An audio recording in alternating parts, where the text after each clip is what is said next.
Now loading Grow Up Radio.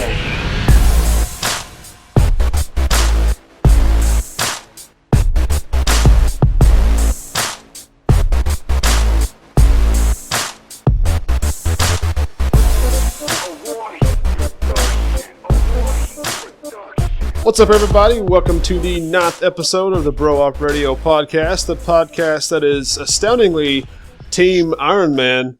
Nah, fuck that. No. We're Team Nicolas Cage, Ghost Rider. We're Nicolas Cage, Ghost Rider. We're Wesley Snipes, Blade. We're bringing all of the old school. We're Team like 1970s Captain America, the one where he wore a motorcycle helmet. Can we just gonna bring all of that shit back? Great. Can we be Team Fantastic Four from the early 90s movie that never came out? We're Team Howard the Duck, the first Marvel movie to ever be made. we're Team Have Sex with a fucking Muppet Duck. That's oh my god, this intro's taking. We're Team Goddamn Mary Poppins. So, like I said, it's the 9th episode of the Bro Up Radio podcast for the week of May 7th, 2016. That's new. I hadn't done that before. That was interesting. Throw a date on there before. You're just fucking listening to yourself as you go with it, and you're just like, really? Is that what I'm doing this time? I guess that is what I'm doing. I'm trying this new thing where I make my edits and shit as I record, so try new things. All right, That's what guys. I do in the recordings. It's like, note to self, go do this, and people are just like, Jesse, what the fuck are you saying? As always, guys, I'm your host, Tenseiken, joined by my bro operatives. We've got... I forgot all y'all's... okay, Justice. We got Justice, jGatzB, and Super 64. How's it going, guys? That's good. We're all very tired. I'm very tired. Yeah, we've had a big day today. And as many of you maybe already be aware, if you're watching this live, we're behind. But that's just because we had a really big day. So many of us are tired and fucking delirious. Yeah, we've seen a lot of single moms today. Yeah, just knocking them out one at a time. Both figuratively and literally. So it was crazy. No, yeah, we're a little bit behind schedule. We were supposed to do this a couple hours ago, but Plan A fell through, so this is Plan B. So long story short. Anyway. This is Plan C, Nick. Yeah, this is Plan C or D at this point. But we're finally hit the ground running if we can get out of this intro. But what we got on the agenda for you guys today, we're going to talk a little bit about Nintendo and some of their recent announcements. Star Fox Zero just recently come out, so we're going to talk about that a little bit. Call of Duty Infinite Warfare, Battlefield 1, those have both been announced recently. Discuss that. And then, I about skipped a topic. Power Rangers, the new Power Rangers movie. Costumes have been revealed. What do we think about that? Stick around, you'll find out. And then the main topic, heavyweight championship title match, is going to be Captain America Civil War. We've all seen it. Did we like it? I don't know. We're about to find out. But before we get into any of that, Jesse, do we have any comments or news or anything concerning our brand of Bro Up? Yeah, absolutely. So we've been putting out a couple of videos lately. I don't remember exactly when the last one was that we had put out when we did our last video, but or our last podcast anyway. But our most recent video is Starbound Season 2, Episode 4. So we've got a lot of comments on that, and then an announcement I'd like to make. So first with the Reddit comments that we had. Okay, so we've got Akuru who says, it doesn't matter what I name my creatures, I'll never come up with something as close or hilarious as the long-armed slap-ass. Samuri Ferret, developer and our artistic director for Starbound, says, you guys make me laugh, and I'm looking forward to seeing you guys play through the 1.0 release especially. Let's see. Damn, that was great. Propeller Peach was the best from DGM David. This episode was even better than the last. Absolutely hilarious from Six Lasers.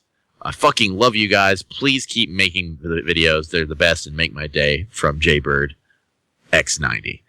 We've got several more Reddit posts as well. We've got one from Sobson91 that just says, okay. Okay to you, Sobson.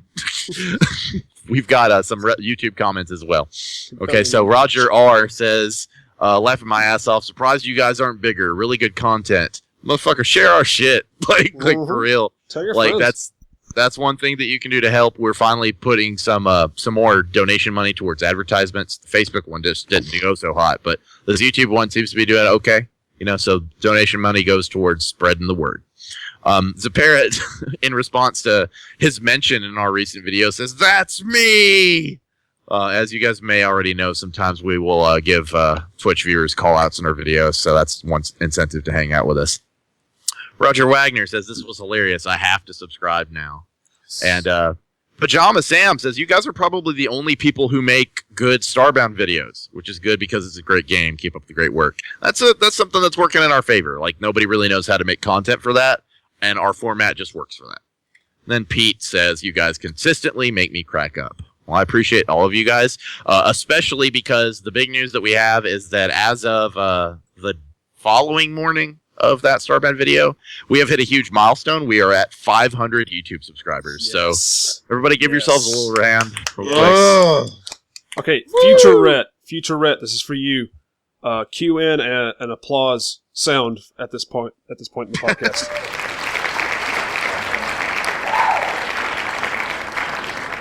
All right, thanks. Or we can just. All right. Yeah, no, it's gonna be like studio audience. Like, all right, fuck yes, bro up, woo. So I got this covered. Don't worry about it. Okay, wonderful. But yeah, thanks to everybody for just being our fans, for watching, for especially this is something that I mentioned in the Facebook post. Thanks especially to our vocal fans who communicate with us, to leave comments, to chat in Twitch chat. Because you guys are really making us feel validated, right? Like, you guys are giving us the fuel to keep going, and that's why we're still going. So, thanks so much. Thank you guys so much. Do we ever get negative comments? Yes, we do. That's the thing. Like, I usually, honestly, I don't necessarily like gloss over them because I know we got one whenever we posted one of our posts to the wrong subreddit. I guess that's the thing. To any of you that would be interested in this, we've managed to get about this far mostly through promoting on Reddit, on subreddits that don't mind our promotion. But whenever we hit one that's just fucking tired of seeing people's dumpy ass Let's Plays, you'll get somebody that just spams our videos with bad comments. But occasionally we will get a negative comment that's actually constructive criticism. This is the kind of shit that we're open to, right? Like, I don't mind that. Like for example, I've had people leave comments that were like, your outro's too long and shit like that. And that's okay. That doesn't bother me. Yeah, but when you just chime in to say something like "kill yourselves" or something like that, like, I don't know if there's much that we can get out of that. But comments like that, we're definitely not going to take to heart. Here's a thought for the future. We kind of missed the boat on this one. We just missed the boat by a month, but next year for April Fool's Day, we should just read off negative comments instead of positive ones, and just like nonchalantly, just like usual, just read them off. Like, yeah, we got some comments. So and so says fuck everyone. So I'd be down. I think that would be funny as fuck. Because that's the thing is that, and I'll get off this in a second, but I don't fucking mind. We're on the internet. It's okay. I don't give a fucking shit. It's 2016. We're gonna get that kind of shit. Every time you get an opinion, treat it like it's a letter you get in the mail. You read it, then you burn it. That's how you do it. Mm-hmm. That's what I do with letters. I don't know about you guys. That's what I do with my bills. Oh, so you didn't get that anthrax. I did not. No, but you burned it. No, you might have got it and just burned it before you realized what it was. Okay, anyway. It feels like it's been a minute since we talked to the audience, and I guess it has been because the last episode we did was so fucking long that we split it into two, and by the time the second episode came out, I think it had rolled over into April. So that kind of was our April episode, but we kind of cheated with it a little bit. So really, it's been a while since we talked to you guys. So just real fast, let's do a quick recap. If anybody's been doing anything interesting, Ian, anything interesting going on in your life? And great. Jesse, what you up to? That's just mostly trying to be more like Ian, just in every regard. Hey man, just reach for the clouds. I'm gonna be real though. I've been spending a little bit more time playing video games recreationally than I'm used to because I've actually started using my fucking PlayStation 4 a little bit more. We ended up, my girlfriend got me Fallout 4 a while back, and I used to be streaming that, but that's neither here nor there. But then we got The Division. We'd been playing The Division, and then I finally bit the goddamn fucking bullet and bought Dark Souls 3. Digging the shit out of that. Been playing that on my PS4, and then been playing the Overwatch beta this weekend, and not doing any of the things that I planned on doing because I've actually been enjoying that a lot more than expected. But that's been me, just busting my ass trying to get shit edited, working the work. Cool, excellent, exciting, and rich. Chase, you doing anything cool? Yeah, I've been playing a lot of Dark Souls 3 as well. trying to think what else. I bought the Mega Man Legacy Collection. I've played a little bit of it. I've been playing the Overwatch beta this weekend as well, which I'm absolutely in love with. That game is fun as hell. If you haven't played it, please go play it right now. Like, don't even listen to this podcast. It'll be on YouTube. Just fucking... we'll be here when you come back. Go play Overwatch now, and then come back to us later. We'll still be here. Exactly. This isn't a beta, at least not right now. It might be. We might fucking just fold. I don't think any of us get along. But, Ian, I'm going to give you one more chance. You got anything exciting going on in your life? Man, no. Great. Well, as for myself, the last, you got 2 chances, man. Fuck you. The last, week and a half has consisted of nothing but when I'm not at work,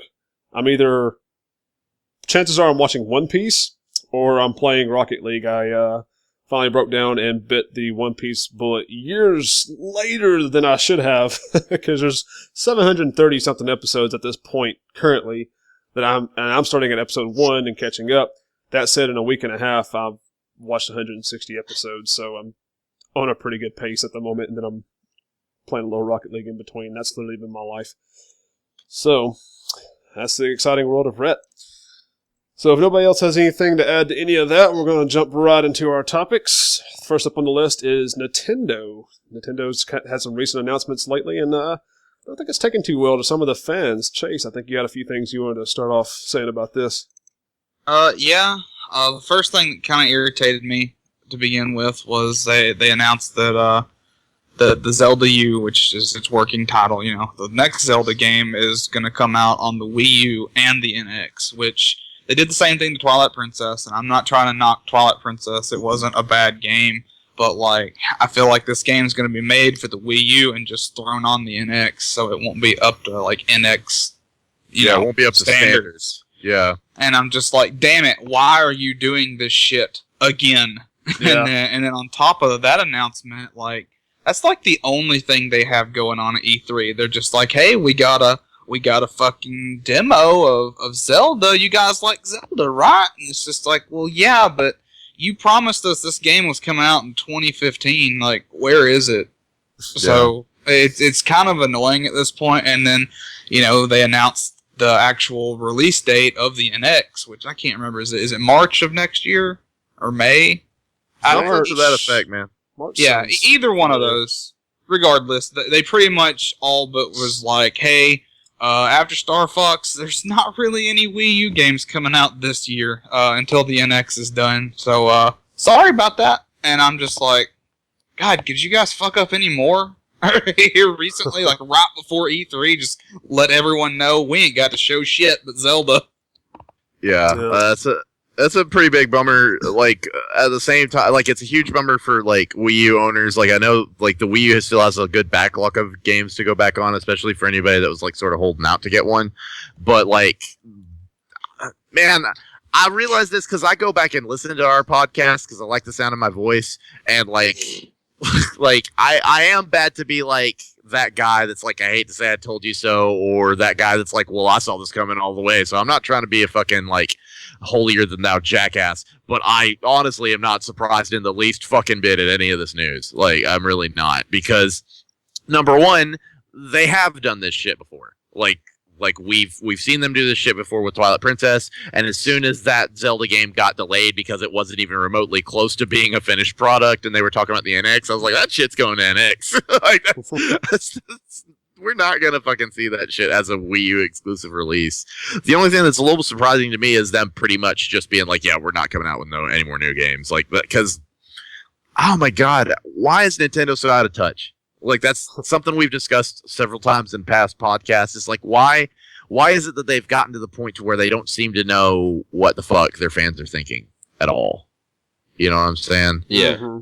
Yeah. Ian, jump in on that. It's pretty much my mindset is kind of the same as it was last time we talked about Nintendo. I just bought a Wii U a month or two ago, and I mainly bought the Wii U for Star Fox and shit like that, anyways. But yeah, it's pretty shitty that they're just yeah, we're not doing any more fucking games for the Wii U. Just deal with it. And the whole them just only having the Zelda demo for E3. Like, their E3s are slowly just becoming nothing. Because, like, I mean, last year all they did was the direct or whatever, right? Well, yeah, and they've been doing nothing but directs for a couple of years now. Like, they haven't had an actual E3 presence. Yeah, that's like their thing now is the Nintendo Direct, so they don't put as much time into the E3 stuff because they have their own event that takes place. Yeah, so like it's just they're just slowly just dying off from E3, and like I don't know, I kind of like what you're saying about how like they seem like they're so out of touch and everything like that. Like I as a gamer, I fucking enjoy watching E3. I get good time from watching E3, and I love seeing all the new stuff. And when you pop on, the Nintendo Direct, and it's just nothing. Yeah, I'm just like, well, I'm not getting anything out of this. So. Well, my thoughts on the E3 thing is, to be honest, if I try to think into the future as far as stuff that Nintendo could be coming out with that I'm looking forward to seeing, basically Zelda and Pokemon are like the only two things that pop out to me just off the top of my head. So at least since they're doing Zelda at E3 and they're going to have a playable demo of it set up, that does make me feel a little bit better about it. Since this is actually going to be the first E3 I'm going to actually be able to attend, it's nice that they have something that I'm interested in that I can participate with. And I am excited about seeing stuff from the new Zelda and whatnot, so that will be exciting. But yeah, I mean, that's it, though. We're not going to hear anything about new games. They're not going to have... I just read, because I looked up online right then, the global release date for the NX is March of 2017. And that same article went on to say that they weren't going to have wasn't going to really talk about the NX at E3, nothing like that. It's just all Zelda, pretty much. It's all new Zelda game. And then going back to that whole... them coming out with it on the Wii U and the NX makes me just kind of wonder if it is going to be a situation like Twilight Princess was, because I know a lot of people, myself included, very strongly prefer the GameCube version of Twilight Princess over the Wii version, even though the Wii version is the, quote unquote updated, the newer generation version. It's the GameCube version, in my opinion, is just the stronger version of that game, and you would have a hard time getting me to play the Wii version over the GameCube version. So I wonder if it's going to be a similar situation where it's a game that's built for the Wii U that's just kind of been slapped onto the NX also. Yeah, I know that's sort of the concern. I'm not as worried about this as a lot of people are, right? Like, I'm not really as butthurt about it, like, but at the same time, I don't have a fucking Wii U. Like, I know Chase and Ian both do, so, like, I feel your pain. But at the same time, part of me is just like, good, great, kill the Wii U, move forward. Like, that's what I want, personally. Like what, because what do we expect them to do? Like, they have admitted that they're going to go ahead and move forward with the NX. They're trying to salvage what's left of their fucking company before they just completely bite the goddamn bullet. Like, so I completely respect them for being just like, fuck you. Do you want a Nintendo branded Xbox One? You got it. Just give us a second. Just like give us a minute to make some games for it. Like, go ahead, man. It would be different if it were like, if they hadn't announced this stuff in, like, I don't know, September or October, when there's, not that much left of the year. They'd be like, okay, we're gonna start ceasing production of Wii U games now, but not at like a fucking year from the release. Like, that's a little ridiculous to me. It is. You're right, it is. But part of me is sort of like, to me, and this is why this is clearly subjective, but to me, Nintendo is pretty much already dead. So, like, it's making almost no difference so that they can come back stronger than ever. Like, I almost feel like they need that break to sit down, reevaluate, and go, what the fuck? Do we know what we're doing anymore? Like, because and that's figure it out. That's another thing to be worried about, too. Like you said, you're one of the people who's just like, good, get rid of the Wii U, let's move on to something bigger and better. And it's just like, yeah, let's move on to their next underpowered system that could be a piece of shit. It definitely could. I know the rumor is that it's like super fucking state-of-the-art and that they're not selling it at a loss, so like it might be really expensive. Like, there's a lot of shit floating around. Right. The biggest rumor, and I know we've talked about NX rumors in the past, the one that's been floating around lately is that the console basically works like a Vita on PS4 remote play. Like, it's basically like the tablet is a handheld you take with you, and you can play your Wii U from anywhere that has Wi-Fi. And to me, that's cool as fuck. Like, I think that would be rad, but it would have to be really powerful for that to be even worth a damn. And that's the theory. But again, if they do come out with yet another console that's behind again, which is very possible, considering this is something we've never talked about on stream, but they're already coming out with new, slightly upgraded versions of the current gen consoles. Yeah. Like the PS4.5 and the upgradable modular Xbox Ones. So if Nintendo is like, fuck it, we're going to build something that's on par with the PS4 and we're going to have it out this fucking Christmas, and then PlayStation's just like, welcome to the fucking PS4.5, which now the fucking Wii's in the dirt again. Like, Yeah. Like, I don't doubt that could happen. Go ahead. Yeah. But, you know, on top of the fact that they've gone ahead and announced the release date for it, you know, not an exact day, but like the rough time frame, it blows my mind that they're not going to sit here and show it off at E3, because you don't get another E3 before the fucking thing comes out. Like, how are you going to get hype? Yeah, for real. I don't fucking know. I really don't. It's definitely an easier pill to swallow for non-Wii U owners, such as myself and Jesse. Because the only thing that was ever coming out for Wii U that I just absolutely felt like I had to have a Wii U for was Zelda. And then when they announced the new Star Fox, I was hyped about that as well. As far as games such as Mario Kart, Smash Bros, Hyrule Warriors, other things I was excited about, like 2 of those I can already get on my 3DS now if I want to. And then, Mario Kart 8... I mean, I can get 7 on my 3DS, but that's just one game, you know? So, at this point, there's literally no point in me getting a Wii U, in my opinion. Yeah. Might as well wait till the NX. So, it's definitely easier for me to swallow, because I never actually spent money on a Wii U, didn't pick one up. I definitely didn't pick up one recently, like Ian did. Because, I mean, kind of going back to what you were saying before, Chase, about them announcing all this stuff, saying Zelda was going to be out in 2015. I mean, back when they announced all that before, it gave people more reason to go out and get a Wii U, and then once they finally pick one up, it's like, oh, by the way, NX, you know. Yeah, by the way, JK, we just fucking with you. Are you guys liking your Wii U? Great, we have a new system coming out in just less than a year, so get ready. But please buy. Yeah, please buy our system now that's going out of production and buy the new one. That'd be great. But it really does suck for people like you who were like, you know, I would buy one for the Zelda game, and then they moved it. This is the first Nintendo console that didn't have its own Zelda game. Yep. And that's weird. It's Ooh, I didn't even fucking think of that. Like, they got the remake of Twilight Princess, but whoop-de-fucking do. And Wind Waker remake. Yeah. And Wind Waker. Yeah. I mean, well, they got 2 remakes. It depends on how you look at it. They did get Hyrule Warriors. It's not a true Zelda game, but it is a Zelda title, you know? So, yeah. I guess they had Fair that, enough. but in terms of a, like, storyline Zelda traditional game? Zelda game. Yeah, they didn't get one of those, not a new one anyway. So, yeah, that's a very excellent point, and now they're not going to. I mean, they'll get the report of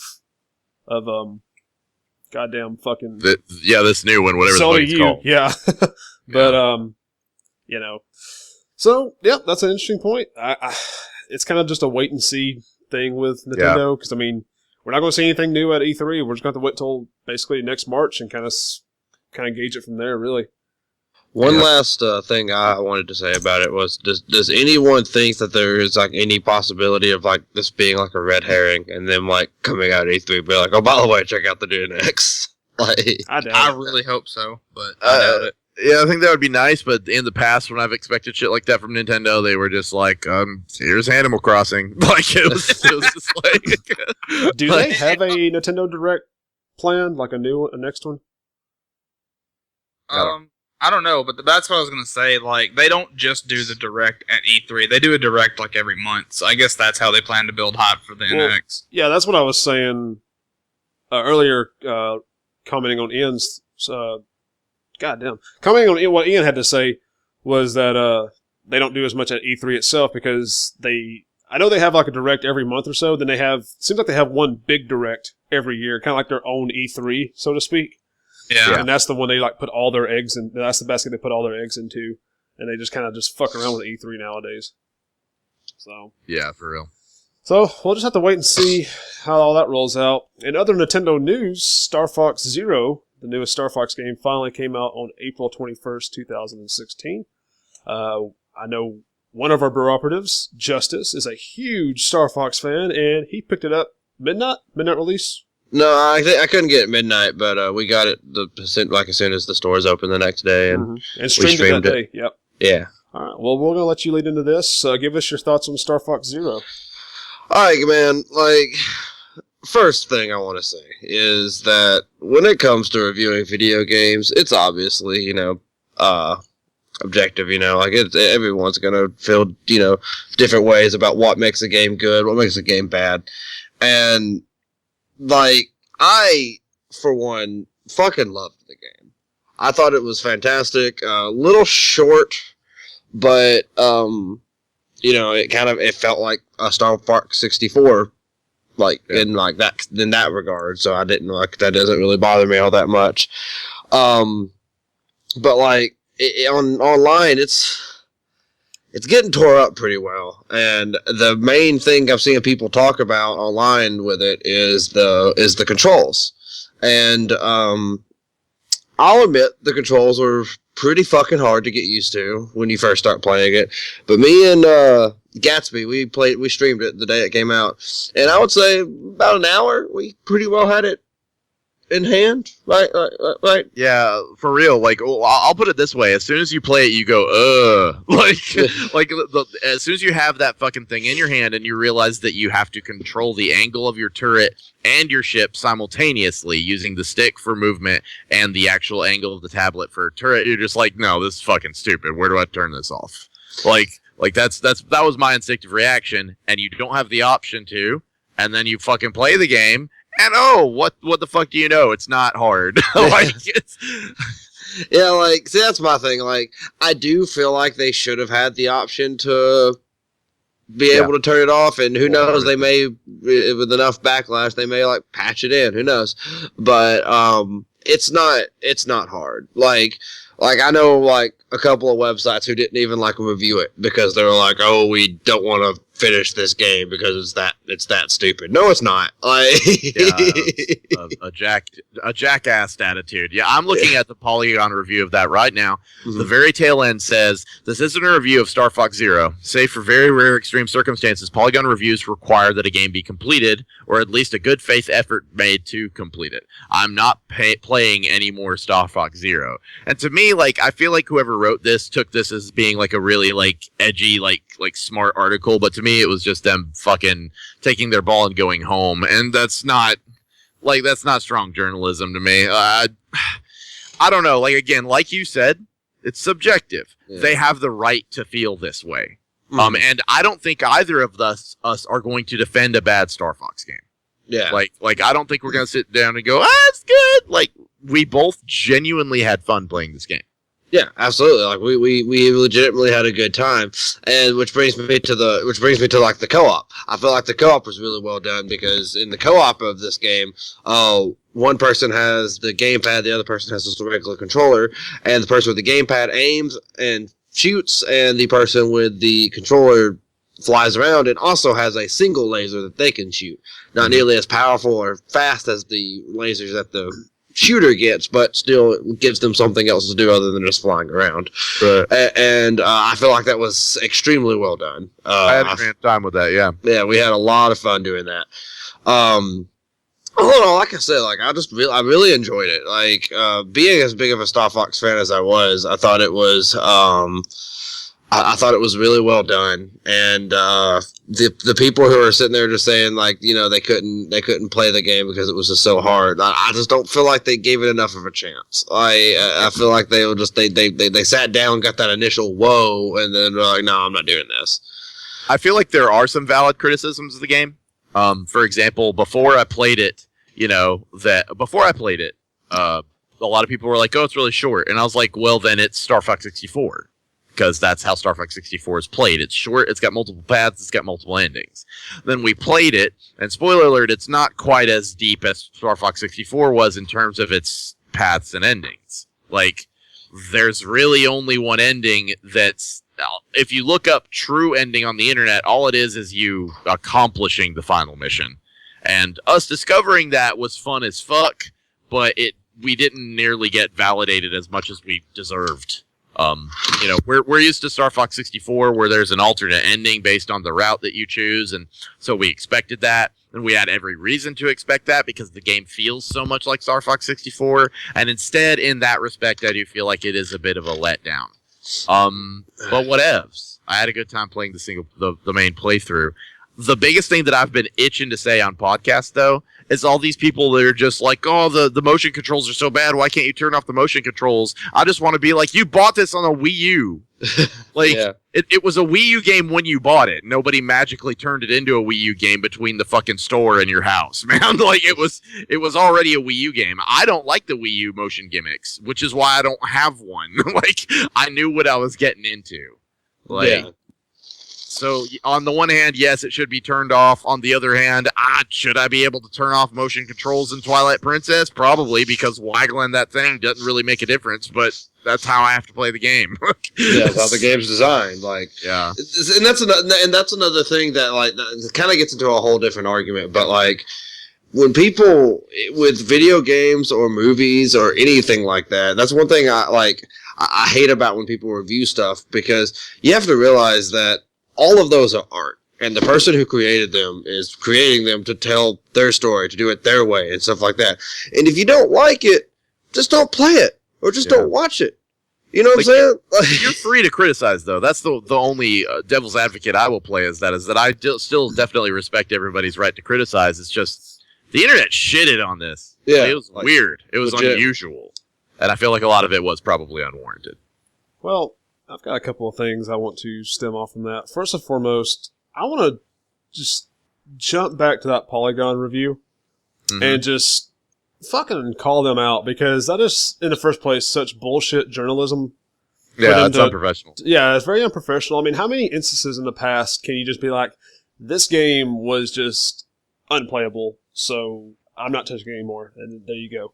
That's horse shit. That's not what gamers go to your website to read. You know, they want to actually, a lot of gamers want to actually get more in depth. Like, why? Like, you know, tell me about the story, tell me about the controls, tell me what I need to know before I go out and purchase a game. Just don't tell me that you had a hard time with it and you're not going to review it. You know, that's just It was a rage quit. Like, it was a rage quit of a review, and rage quits are not mature in the first place, let alone something you get paid to do. It's fucking weird. I'm not only calling out, I don't even know who the writer was for that journal. We don't have to name them like that. I feel like that wouldn't be terribly classy, but I don't agree with the way they behaved. No. I mean, I'm just calling out the whole thing. The editors, everyone would just let that go to press. So that's just lazy and unprofessional in the first place. And then secondly, I was curious as to, because it has a very, based off what I've seen on it, it has a very Star Fox 64 feel to it. So in terms of story, not necessarily gameplay, but in terms of the story and whatnot, how similar or different is it from Star Fox 64? It's almost identical to Star Fox 64. Now, some of the things are changed up. Like, to give you an example, you go to Titania in this game the same way you go to Titania in 64. Something happens and one of your co-pilots gets shot down, and you have to go save them on Titania. But instead, it's Peppy instead of Slippy. Like, it's the same game, they just changed a little bit up, and they also add a little bit more lore to the game. Like, one of the things that I really enjoyed was doing your solo fight with Starwolf. There's a part where he mentions he hasn't had this much fun since he fought your father, and I'm like, well, that's kind of cool. I didn't know Starwolf even fought my dad. Like, I didn't realize that was a thing that happened. Yeah. So, they added a lot more to it, but it's essentially the Star Fox 64 story. Yeah, I think something that needs to be pointed out is this game isn't necessarily a sequel, prequel, or reboot. It's more of a reimagining of 64. Yeah. Is that accurate? Yeah. Yeah, I think that's even what they said. Like, don't think of this as a reboot. It's more of a reimagining. Yeah. I feel like their intention in calling it Star Fox Zero was, we kind of want to go ahead and just get you caught up so that we can make more Star Fox games. Like, I kind of think that they wanted to make direct sequels to the story they had, but using this new, like, like gameplay engine, and they were like, well, let's catch these people up on the story of Star Fox in a new way that's interesting, and instead it was not well received, so I don't know if we can expect a Star Fox 2 or whatever they would call it, you know? Yeah, or Star Fox 1, or Yeah. but another thing I will say about the game real quick is that it's also hard as fuck. Like, it is, like, not because of the controls. The game itself, even once you have the controls down, is just hard as fuck. Like, especially, like, trying to, like, 100% it, like, to get all the kills on the levels you're supposed to get the gold medals and stuff like that. It's fucking tough. Like, Yeah. And what's bad is you can even, like, it'll even count your score that you get in co-op towards your score for that level. And me and Jesse together were still, like, getting, like, 80 kills away from some of the medals. Yeah, it was fucking ridiculous. Like, all I could think of the whole time is, man, like, I used to love listening to Ian talk about all these, like, speedrun strategies that people use and, like, high score strategies that people use. And I'm sitting here going, by comparison, this game is fucking impossible. Like, this is dumb. But I'm having a good time playing it casually. But I was just sitting there just looking at those numbers and going, how? How? But like they do a lot of neat things with it. They do some things different. I think the only thing that I'm super disappointed with is the fact that like Venom isn't like a whole planet of a stage, but what they replace it with is so unique and interesting. I enjoyed the shit out of it. Yeah, it was very, very fun. Well, I'm kind of curious. Like, what did they? replace Okay, it with? so I don't Ian, know. you When want- I don't know when I'm gonna get to play it. So spoilers, go Okay. for it. Yeah. So, spoilers for Star Fox Zero if anyone cares, but just know going into this point that this is some spoilers coming up. You get to Area Omega, which is essentially Area 6 in from Star Fox 64. Like, it's the last level before Venom. And as you're going towards Venom, like, fucking disappears. And you're like, what the fuck? And then you find out that the reason it disappeared is because Andros used his fucking teleporter magic shit that he's got to teleport Venom into like another dimension, pretty much. And you manage to find a way to get to him by going back to Quinaria and using like a teleporter to get to him. And once you get to Venom, you find out that Venom's actually it's not a full planet. It's actually just like a it's like an artificial dwarf planet. yeah, it's like an artificial dwarf planet that's a giant teleporter. That's essentially what the planet is. It's a giant teleporter. And you get there and you're about to, you destroyed the shield on it so you can go in to fight Andros, and Starwolf shows up. Oh, and by the way, at this point you're by yourself. You have to fight Starwolf, the whole team by yourself. It's fucking hard, but it's fun too. Sounds kind of epic. Yeah, So it's it's pretty fucking epic. Yeah, and it's like this big sphere. Like, I'm not trying to rob the best part from you, like, but No. it's like this big sphere with trenches in it, and like you can fly all the way around it, like Super Galaxy style, and you can go into Walker mode and fight the Star Wolf guys who also have their own Walker modes that are like wolves, and so like you can fly around the planet or actually walk around on the surface of the planet, and it has trenches, and when you're flying around the trenches, it's just like this is the Death Star. Like, yeah, it really does. It really and- does feel Death Story. I honestly think that's where they pulled inspiration, and I enjoyed the shit out of it. Like I saved the VOD of it, and I might still turn that into a video, even though we probably can't put it up on YouTube. But like, basically, if I can go back to the VOD and make a highlight, I will. But I think it's too old. Just my first playthrough of that fight was so fucking satisfying. Like, so absolutely satisfying because it was challenging and it was fun. It was crazy as shit. Yeah. And so that's a huge thing I have to praise for it, is that even though they took away what I thought would have been a better and more traditional Venom, they replaced it with one of the coolest things I've seen in a Star Fox game, period. So that was really neat. That's pretty awesome. But yeah, so you beat Starwolf there, and then you finally go in alone, to fight Andros. And the path to Andros is a little different in this game. Where we used to be just like a tunnel. Because it's a giant teleporter, it honestly reminds me a lot of the fucking warp zones from 64. It's all crazy looking, and there's like random like pillars like summoning and that are like spinning around that you have to avoid.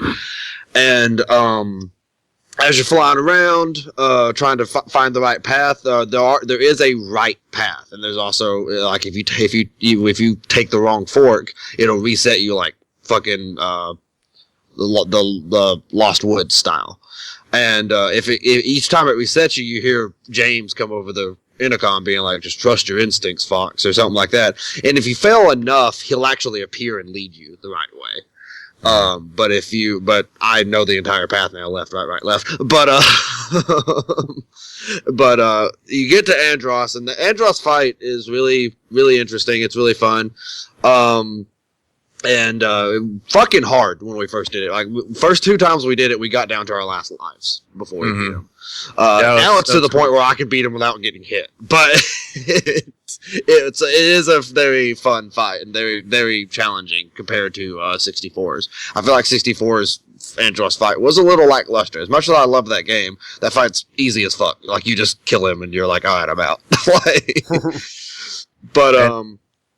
So if I could... Go ahead. The whole time you're like fighting him, you hear James like talking to you, and you defeat him, and you're leaving. You're like, "Oh yeah, beat the game. I've got this." You're leaving out of the path. All of a sudden, Andros is chasing you, and he's like, "I'm not letting you leave."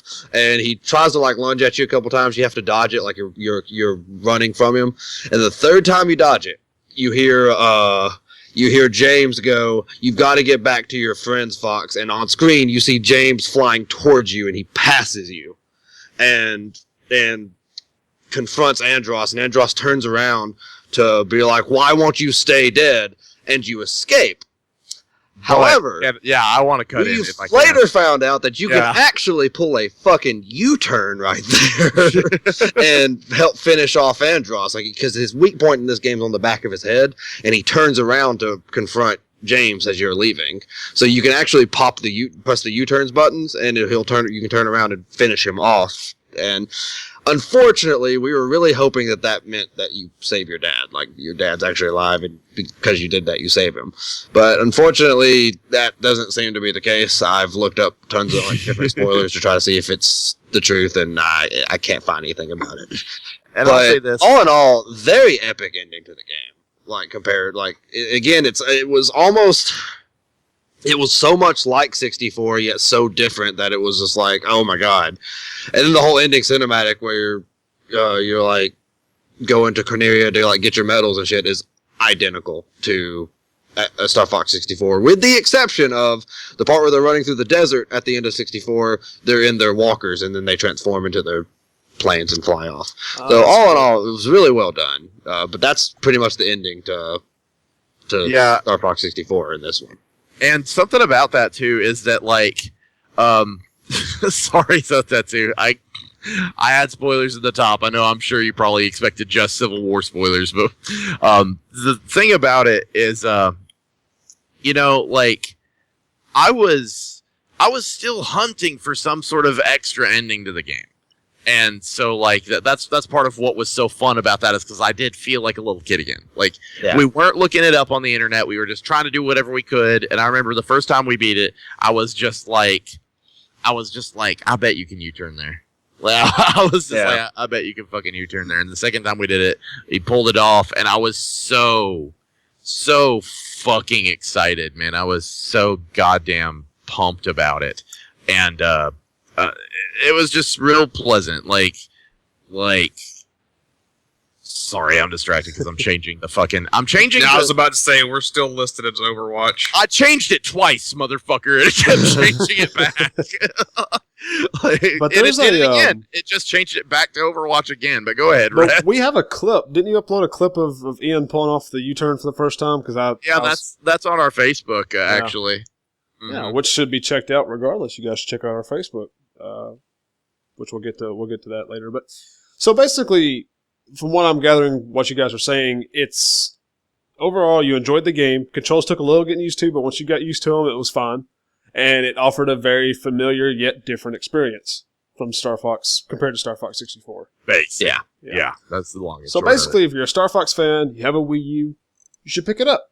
Give it a proper shot. Don't listen to bullshit, articles or the internet. Try it out for yourself. See what you think. If you're a big fan of Star Fox 64, check this game out. Get used to the controls. you'll probably have a very enjoyable experience. So give it a try. Hashtag save James McLeod. Hashtag save James McLeod. So moving on to other video games, they've recently announced two of probably the two most popular just war battle games in existence right now. The new Call of Duty titled Infinite Warfare, which is to be released on November 4th, 2016. That's the date currently. That could change. And then the new Battlefield titled Battlefield 1, which is coming out October 21st, 2016. Again, these are early dates. Those might get pushed back and forth as games often do nowadays, but that's the current date that we have available to us now. Jesse, I think you wanted to start off talking about a little Call of Duty, maybe a little Battlefield. I'll let you hit the ground running with this. Yeah, I'll say this much. So, like, I didn't play Modern Warfare 1. I missed the boat on that, but I had some people pull me in on Modern Warfare 2, and I didn't think I was going to like those games, but I ended up adoring them. That was one of the first times that I really ended up playing a competitive, like modern military shooter. Like, I never got into Counter-Strike, so to me it was like fucking like casual ass console tard Counter-Strike, and I had a good time with it. I got really enthralled in it, and I tried to pull Chase in on it, and of course, because there's two different fucking companies that make it, I pulled him in on Black Ops, and we all fucking hated Black Ops, and Chase hated us. Yeah, they're all like, man, we play so much COD all the time, it's just like the old Halo days. And I was like, man, fuck yeah, getting in on this Black Ops. And they're all like, this game's gay, we're going to play Modern Warfare 2. And I was like, well, fuck all of you. Yeah, and so, like, whenever they made Modern Warfare 3, I was like, oh, I should get that. And he was like, no, because you're going to leave that one. I was like, no, that's the one that we like. And he was like, fuck you. Fooled me once. So, like, that's basically our experience with Call of Duty up until this point. Yeah. I got really burnt out on it after 3, because 3 was where a bunch of people did quit. Like, they were like, oh, it feels too much like 2, and it's just like, well, that's what I wanted. so, like, after that, they both of the companies that made Call of Duty sort of went into the future territory. And I'm not really interested in either of their interpretation of the future, because, like, fucking Black Ops 3 looks like a bad ripoff of Deus Ex, and Call of Duty Modern Warfare just looked worse. Like, I'm not really into it, and I'm bad to get turned off to a game if I don't like it artistically. Like, I don't care how good the gameplay is. If I think it looks stupid, it looks stupid. So I've been out of the Call of Duty game. And then meanwhile, they release the trailer for Call of Duty Infinite Warfare. So I'm sitting there watching this going, I really don't give a shit about this. I just want you to go back to Modern Warfare. It's in some way, like... And in the trailer, if you haven't already seen it, like, they take off into space to fucking David Bowie's Space Oddity, and it's the most badass thing ever, and it got me pumped. But that's what a good trailer does. It tricks you into realizing that it's garbage, and you don't realize it's actually garbage, and you're like, oh, I want to play this because the song's good. Like, so, like, there for a second, me and Chase both were like, this looks pretty good. But... in turn, fucking DICE has come out with their response video, which is Battlefield 1, which is returning back to the roots of the original, like, old, just historical combat. But instead of being World War II, it's going back to World War I. Now, I want to ask you guys, does anybody give a shit about any of these games? There you go. Kind of not, but I do want to say something about please. both of them. Okay, going back to the Call of Duty one real quick. I've got the trailer that he was talking about pulled up right now. It is currently sitting at 229,000 likes and 791,000 dislikes. So 791,000 people that don't give a shit. Yes. You know? But see, here's where I think they're having to make a really hard call, and you can't really blame them no matter which way they go. All of their old school fans, like you, Jesse, and like, you know, Jaeger, and everybody who loves like the old school, like World War I, and then like some of the modern warfare type things, like all those fans are starting to get older. So yeah. They're just like, oh, this fucking new age space bullshit sucks. Go back to your old formula, where their fan base is split between those people and kids, and the kids want this new, like, you know, space stuff, and like I think their bigger fan base are the kids who's just got to say, hey mom, I want this, and then they get it. So like they have to piss off one side or the other, and it's not an easy call. They're just having to go with whichever one they can. You're right, yeah. Mm-hmm. Yeah, that's completely reasonable. The going back to Infinite Warfare, the whole space thing really shocks and surprises me because, you know, I'm store manager for a video game store, and I was there whenever Call of Duty Ghosts came out. And I've said this before. I've been on record of saying this. I've never seen a new release game, get traded in so many times so soon after release than I have with Call of Duty Ghosts. And the number one complaint I heard from anybody trading in Call of Duty Ghosts was the space mission that you start the game off with. Everybody hated that. So it seems to me maybe it's just a regional, local thing with me. I'm not sure because I haven't seen what the global reaction is to that. Yeah. But it seems to me like space probably isn't the way to go with this series if you're wanting to keep the fan base intact.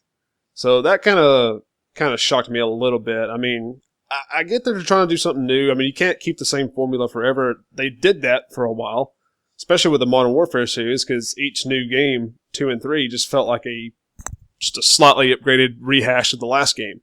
Which I should go ahead and mention that when it comes to the storylines, the most I played of any of them was Call of Duty Modern Warfare 2, 3, and probably the first Black Ops. I spent way more time on Modern Warfare 2 than any of them, and as far as storyline campaign, I spent virtually no time in the campaign. All the time I spent playing Call of Duty was online multiplayer. Had a blast with it. I mean, Jesse, you were there. We all got good times. Good times. We had a friend who had a house dedicated basically to having all of us come in, get on an Xbox because he had 7 or 8 of them set up, and we just hop on an Xbox, sign in with our gamer tags, and play Call of Duty all night. I mean, that's how much fun we have with this. If you guys don't have a friend with more money than they know what to do with, you need to get one. At some point in your life, do this because it definitely is well worth it. But yeah. So well, I kind of forgot. I kind of got derailed because I forgot where I was going with this. But anyway, I can take over. Go ahead. Pick your train up, and carry it in my arms, and run down Do the field. Do it, man. I'm down, Saban. No, that's the thing is that I can't decide if I give a shit or not because I feel like those glory days are over. Mm-hmm. And part of this is something else that they're trying to do to sort of appeal to both of those markets that you're discussing, Chase, is that the new Call of Duty Infinite Warfare comes with a remastered edition of Modern Warfare 1, Call of Duty 4, which is a fan favorite. Mm-hmm. Many of the people who got me into Call of Duty, when we would play Modern Warfare 2, they would bitch and say, well, it's not as good as 1. And I've always hated that kind of talk, but I didn't play the first one, so I don't know. I don't know how to compare it. So I feel like that's part of what they're trying to do with the bait and switch, is they're trying to get people to buy this game because of Modern Warfare 1. But the tricky part is that game's not going to be sold standalone. So it's very much just like, you will like our new game. or more or less, you will buy our new game. Yeah. But the PC community, on top of everything, is just like, so this is dead in the water, right? Because they're just coming out with a remaster of a game that we already have, that we can already remaster ourselves with mods, and it doesn't even come with all the maps. I don't know if you knew this, but it comes with 10 of what would normally be 24 maps. Oh, wow. Oh, no, I didn't know that. Why fucking bother?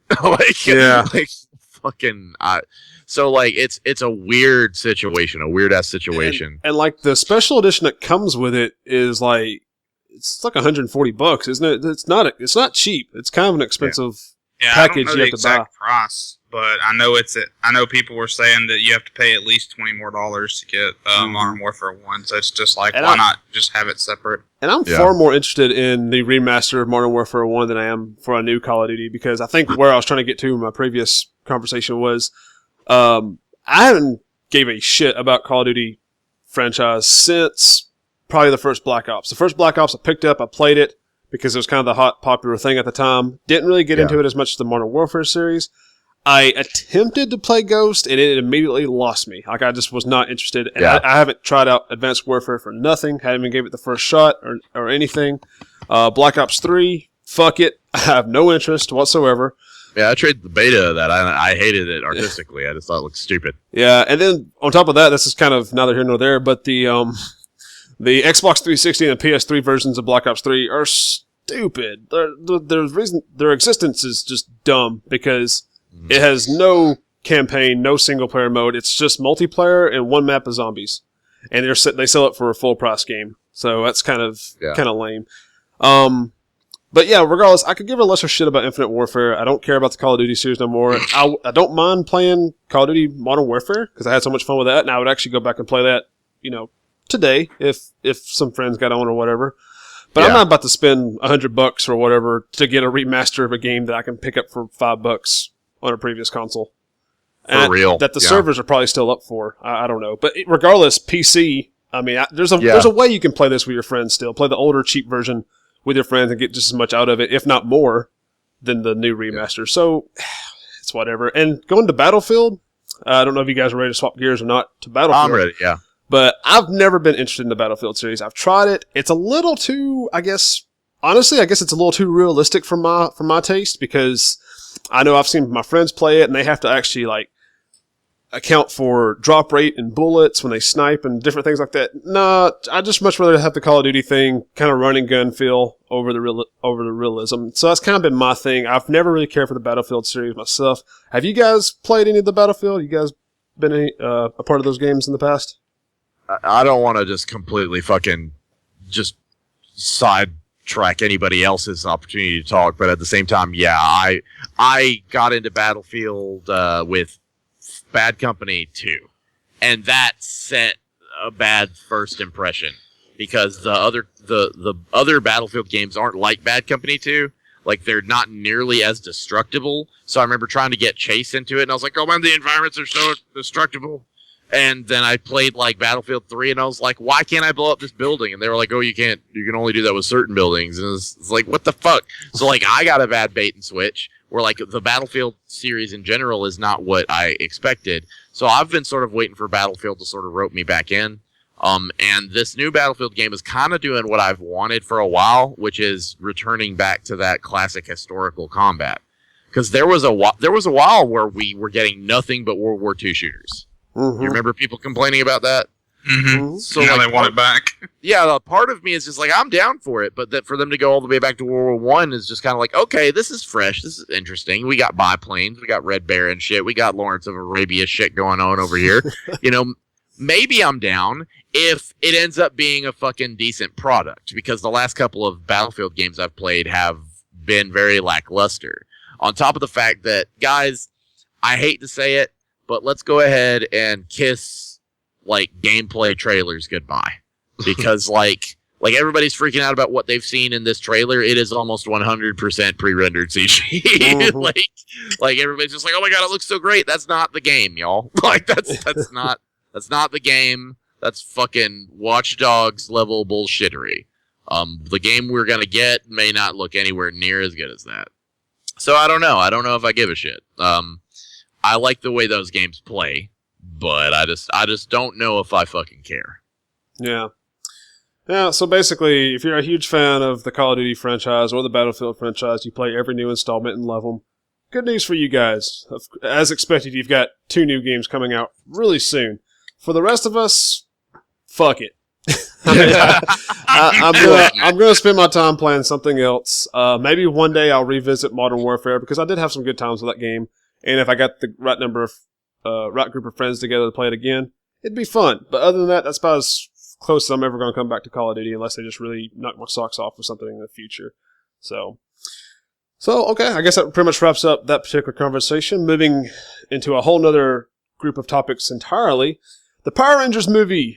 Power Rangers, huge part of... Thank you for that. He was ready for that. Yes. He's had that queued up for an hour since we started recording. It's I couldn't give a goddamn about Battlefield, but I'm going to hum the Mighty Morphin Power Rangers theme when we're ready. Yeah. Power Rangers is a huge part of all of our childhoods. Well, Jesse, we didn't know each other back then, but I assume it was a huge part of your childhood as well, correct?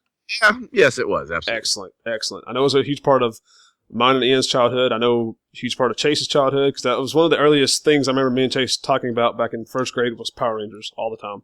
So, they've got a new movie coming out, Hollywood, so let's cross our fingers, because they have fucked up some childhood products before. Dragon Ball Evolution.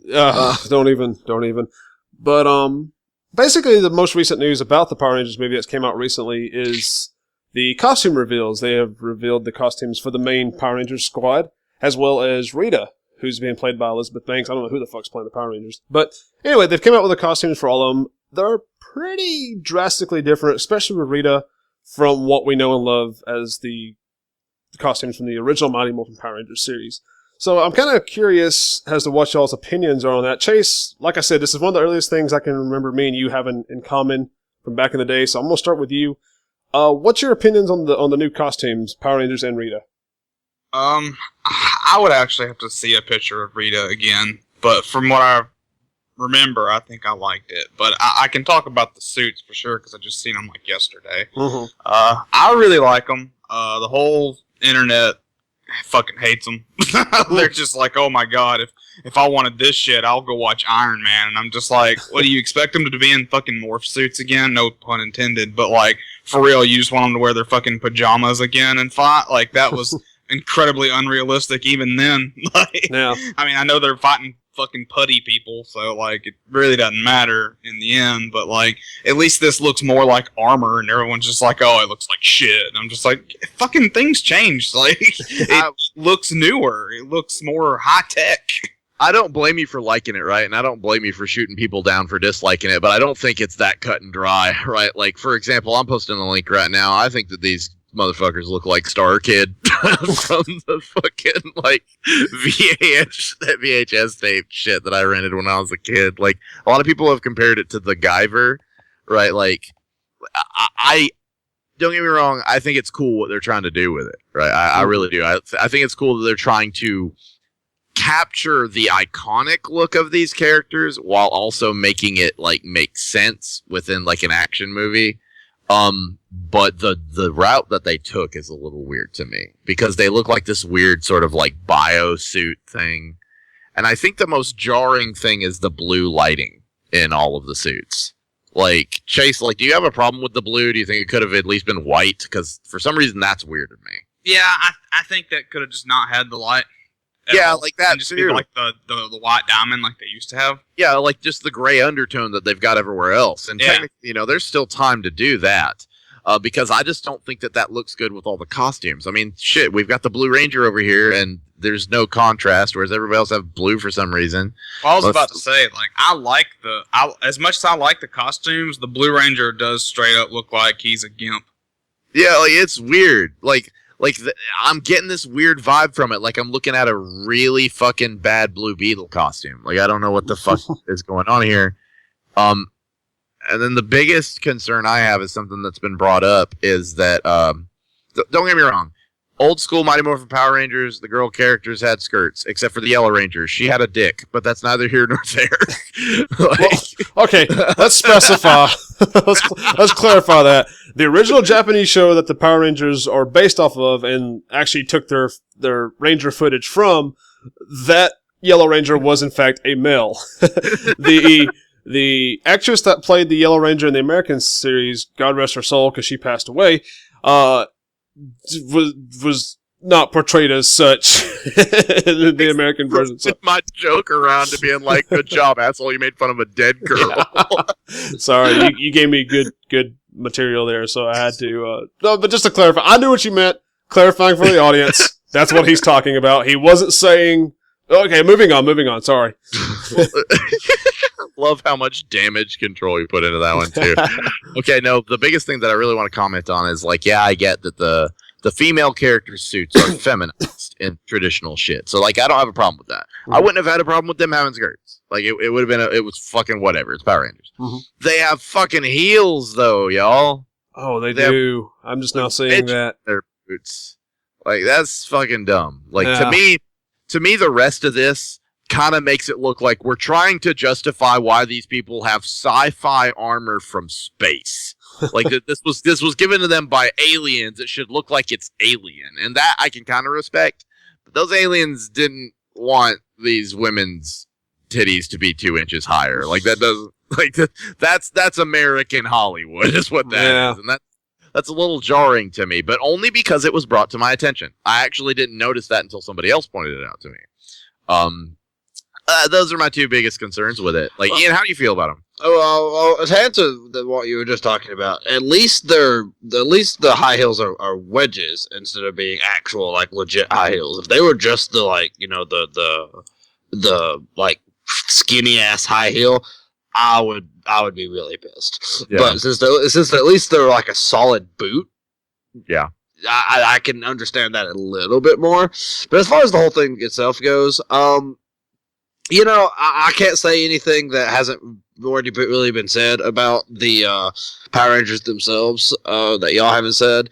I kind of in a love-hate with them. I like them, all right, but I also kind of like about them. I think the Black Ranger looks the coolest in my opinion, but whatever. Well, the reason the Black Ranger looks the coolest is because he's got the most contrast going on. The blue looks good against his color because how else do you make him look good? He's the only Ranger that's not chromatic in the whole group. Yeah, that's actually something I was going to say was that looking at him, the Black Ranger looks the coolest, looks the best to me, and I would almost be willing to bet that the conversation went something along the lines of they probably had a colorless outfit made for like the prototype, and someone's just, oh, that looks great. Now just color coat the rest of them to look like that, and the end result for the rest of them wasn't as cool looking as the black one, because the black one looks fine, like with that color and that type of outfit, it looks great. But when you put the color to it for the rest of them, it looks a little goofy in some areas.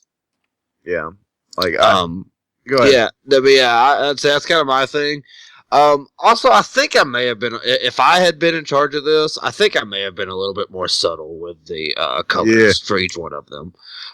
Because, like, I understand that that's kind of like a Power Ranger, like, staple, is, you got your individual colors. But why the fuck would the aliens come with, like, hey, I've got 5 different colored outfits, y'all want to wear them, be all color coordinated, cool? Like maybe have, like an insignia on it that's like red and black, and that would also fix the issue with them looking goofy because of the color, Yeah. But that's just kind of something that they could have done, and I would have been cool with. But to kind of switch gears for a second, the thing I was going to actually mainly talk about was Rita. Yeah, I like Rita. I like her design. I'm cool. I'm cool with the design for it. Though I will say, I feel like she looks more like Scorpiana, whatever her name was from Power Rangers. Anybody know what I'm talking about? Oh, I don't remember. You're talking about the. I think in the Japanese version, she was kind of the girlfriend to Goldar, kind of, because she looks like a female Goldar. Like she's wearing like similar armor as Goldar wears. And she was very underutilized in the American version. She's in a lot of the earlier episodes, and then she just sort of drops off the face of the earth without any mention. Yeah, she was definitely like in Rita's like posse, for the longest time, and then all of a sudden she just kind of disappears. I think they kill her, to be honest, but whatever. But I think she had more of a story in the Japanese version. I'm not extremely familiar with the Japanese story. I just kind of know some about the characters and whatnot. But yeah, I think she was just kind of put to rest with the American version, and then the Japanese version kind of kept her going a little bit longer. Yeah, absolutely.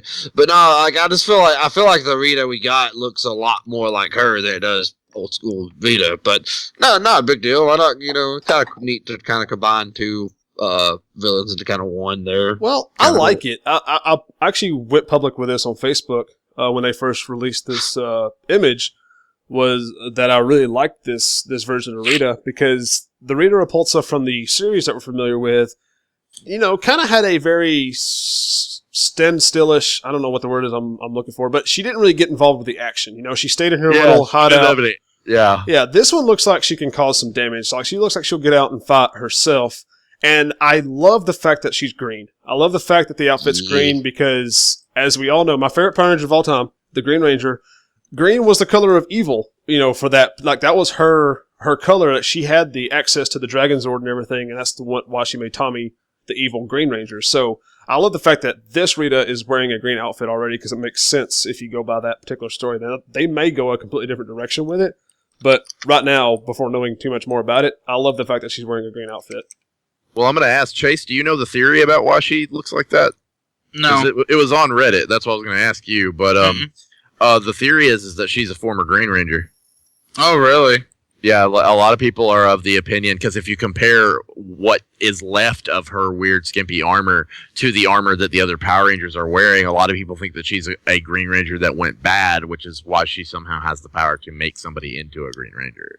That does look kind of Yeah. Now, I can see that. I think I've seen something, though. I might need to recheck my sources here. But I think I've seen another picture of her on set as Rita, and she's wearing pretty much a different outfit than what she's wearing in this image. So I think she changes outfits as the movie goes along. Maybe. At least the hairstyle or something.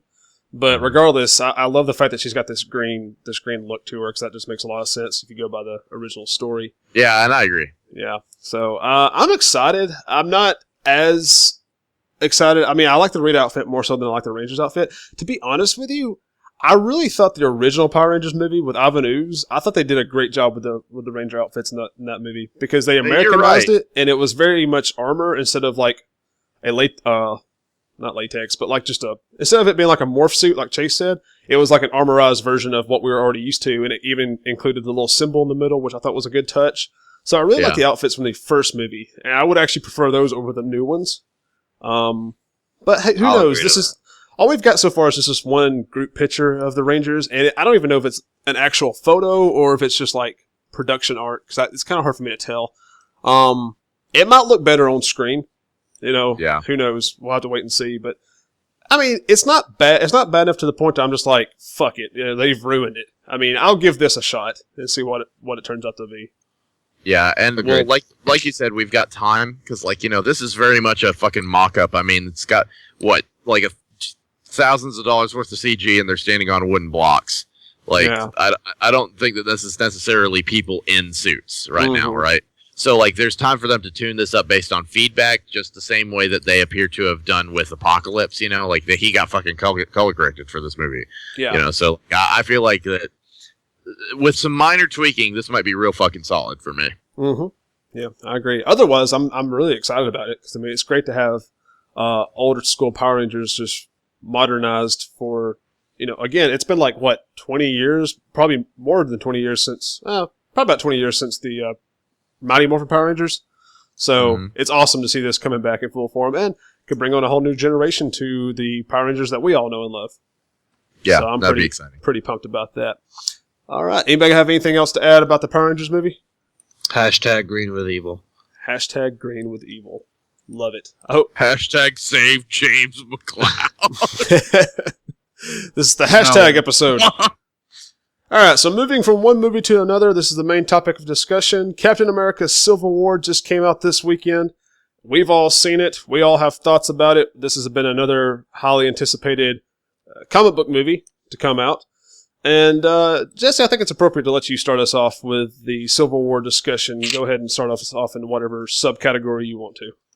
Absolutely. First thing I want to mention before anything else is that we are about to have an in-depth discussion about Captain America Civil War, which we saw today. If you have yet to see this movie and you don't want spoilers to ruin your experience, I encourage you to bail out now. Because, I'll take it easy, so that's he's gone. I will say, though, my spoiler-free version of this is it's worth watching. And while it's not 100% true to the source material, I am pleasantly surprised with what we got out of it. Man, I guess the first thing that I want to approach this with is, so between all of us, Ian and I are probably the ones that are the most familiar with the source material. Am I right in assuming that? Yeah. Okay, cool. So, what were your expectations going into this, Ian?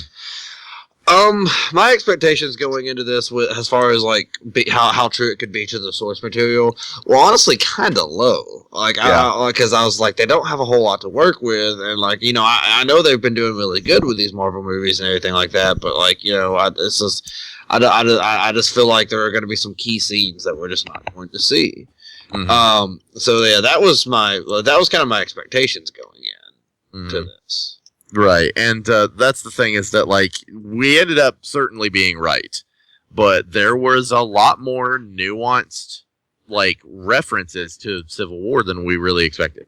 I would actually say that I was pleasantly surprised by the amount.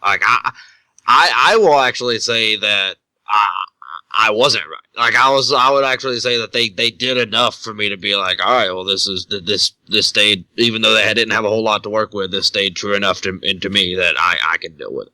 It was pleasantly surprising, but I feel like the latter half of the film was very much a heavy departure. Yeah. Like, but the thing about it is that the only thing I really wanted out of this, there were two big things I wanted out of this. Number one, I wanted it to be consistent in tone, because the plot of the theme of Civil War is security versus freedom. It's for the most part, it's a criticism of political debate and how everything really boils down to, would you rather be safe or free?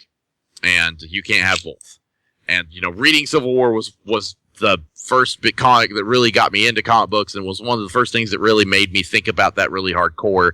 So I had especially high expectations of this, and I feel like the theme remained consistent. Yeah. Like, but the way that they decided to approach it, in particular, is something that I've seen in interviews, is that because they didn't necessarily have the rights to enough of these characters and couldn't necessarily accomplish everything that they really intended on accomplishing, instead they were like, okay, how can we make this incredibly personal? And that's sort of like the route that they took. Instead of making this more about the what was it, Stanford? Stanford, yeah. Instead of make this about the Stanford incident where a bunch of people fucking died, it ended up being more about particularly personal issues. And how do you guys feel about how they accomplished that? Like, how do you feel about how they accomplished that sense of like drama and personal conflict in this film? I feel like they did really well with it. I feel like kind of like what you're talking about, you know, the Stanford incident and stuff. They had the Stanford incident of this movie in it, like the whole Logos explosion and everything. That pretty much was the Stanford of this movie. Yeah, and that and Sokovia, you know, kind of both. For real. But, they had a bunch of shit that basically ended up all boiling to the same point. Yeah, but and you know, so you had that element to it, and you had people who were just like superheroes themselves, who were just sick with what they had done. Yeah, and that's good, because that's the way Civil War was. And then kind of going back to what you were saying about the whole personal issues and stuff, that I feel like they tied it together extremely well. I feel like using the personal issues between, you know, Bucky and Cap and Tony and everything like that, on top of like this layer of you know, public you know, like, I don't know if that's the word I'm looking for, public, you know, criticism, hate. Scrutiny. Yeah, scrutiny. That's a good one. Yeah, public scrutiny on, you know, on top of that. I really liked it. Like, I really enjoyed the way they handled that compared to the comic. And I have a question to ask. I want to ask you, Chase, because I know like you are especially critical of plot holes and things like that. So referring back to Batman v Superman, where we were constantly going, I don't really buy their reason for fighting. Did you buy it? Like, did it sell it to you? Did you buy the reason for this conflict? Not too much, really, because, like, you know, he meets with that woman at the elevator or whatever, and she's just like, well, you fucking killed my son, you know, but whether it was by accident, you know, it's I'm blaming you specifically, and then he's just like, well, shit, I feel bad now, so we should all go register. And I was just like, that's dumb. I was just like, God, that is fucking stupid, but whatever, I'll go with it, because I haven't read the comics. I only know what Ian and Jesse have told me. I'll say this much. That scene was very much a direct reference to something that happened in the comics. In the comics, after the Stanford incident, Tony is actually attending like the funeral ceremony for all these kids, and a woman comes up to him and spits in his face. And she's just like, you're just as much responsible for this as the villains, because you actively... I don't think he was outed yet as Iron Man, was he? Like I think he was outed as like the supporter of Iron Man. Yeah, and they were like, you support these superheroes. Like, you support these superheroes, you're just as much a part of this fucking problem. And that was sort of his wake-up call. I don't feel like that this version of the scene carried as much weight. Yeah. It's close, but not no cigar, right? Yeah, like, I feel you on that, because there was the whole, because in the comic, you had the whole, him actually being at the funeral and seeing the, you know, not seeing the bodies, but like, you know, seeing the, you know, aftermath and everything of that, and then having that happen. I feel you on that, but I do like kind of sort of the parallel where you had him instead at MIT giving this big like speech and, you know, this donation and stuff to these students who were studying to be like technology whizzes and stuff, and then she's just like, he was going to be that. He was going to be the next Tony Stark. Yeah, and that's sort of what killed that scene for me. He was just like, "Oh, don't mind me. Here's this picture of one person that died at Sokovia." Like, don't. It doesn't matter that like that was the one that had the most casualties. This one kid, he was like me, so that it matters more. And so that was a little weird, right? But outside of that, I did buy into it. Like, I felt pretty and drawn into it a little bit. But I'm gonna go ahead and drop this bomb early on. There's a couple of things I want to talk about later, but since we've sort of wound up on this topic of discussion, this is going to be a hard pill to swallow, but I didn't feel nearly as emotionally involved in this film as BVS. Like I feel like that, like I was sort of anticipating that this was Marvel's opportunity to go, no, this is how it was meant to be done. Like, this is how you do a superhero versus movie. And like, I was sitting there the whole time sort of like feeling somewhat underwhelmed throughout the majority of this movie. Did anybody else feel that way? Matt, how do you feel about it? Yeah, like I'm gonna be honest here. As far as the movie as a whole, I came away. I was very hyped for it going into it. I expected it all along to be the stronger movie between it and BVS, because that was the two movies that kind of came out side by side to each other, just like a month apart. And I came away feeling very unimpressed with it. It's by no means my least favorite Marvel film, but like my least favorite Marvel film is probably the first Captain America, because in my opinion, he just doesn't have a very interesting origin story. They did the best they could with it, but not great. It's not great. My favorite Marvel film is Captain America: Winter Soldier, and I would honestly rank this film maybe a couple of notches above the first Captain America. Like, I was not very impressed with it. As far as an emotional attachment, I was not as emotionally like invested into this film at all like I was BVS. And I'm not trying to be biased because I'm a huge Batman fan, but let me say that and then follow that up with, that being said, as big of a Batman fan as I am, there are Marvel films that I enjoy far more than probably BVS as a whole. The Dark Knight trilogy, I mean, there are Marvel films I like more than the Batman films. Okay? Yeah. So it's not a question of bias or anything. I was way more emotionally involved with BVS than I was with this film. I never felt like, and maybe it was kind of over my head, but I never quite understood as to why they were fighting in this film. Yeah. It seemed very stupid and unnecessary, really, to me. Especially you get to that scene where Cap is, Tony's kind of talked him into it. He's finally ready to sign the paper. And then he finds out that Wanda got left back at the base with Vision, under Vision's supervision. And that was kind of like, you know what, Tony, fuck you. Here. Never mind. I'm not signing no more.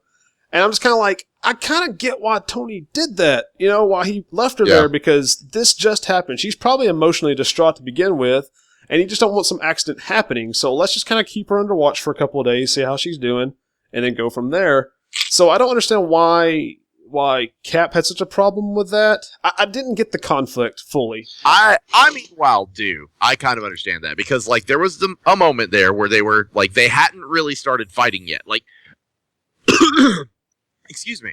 There was a moment there where I felt like the response was pretty reasonable, because I kind of expected whenever Cap went over Bucky himself and then they all got arrested, for Tony to immediately flip the switch and be like, no, it's got to be roped in, I'm all of a sudden super security now, whatever. But instead, he was kind of cutting jokes up with Cap. And he was just like, this is what happens. Like, it's like, I've got to tell them we're prosecuting you because you jacked around. But they were still being buddy-buddy. It's just like, I'll cut you some slack. Like, we'll work this out.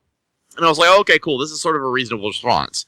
And whenever they sat down to have a talk about it, to actually just like fucking meet and compromise, there was a moment where, to me, I thought they were going to compromise. But the thing that flipped the switch for Cap is what you're talking about, was Cap hearing that she was basically on house arrest. And to me, from Cap's perspective, I feel that's just like, that's what this is all about. You can't take choice away from people.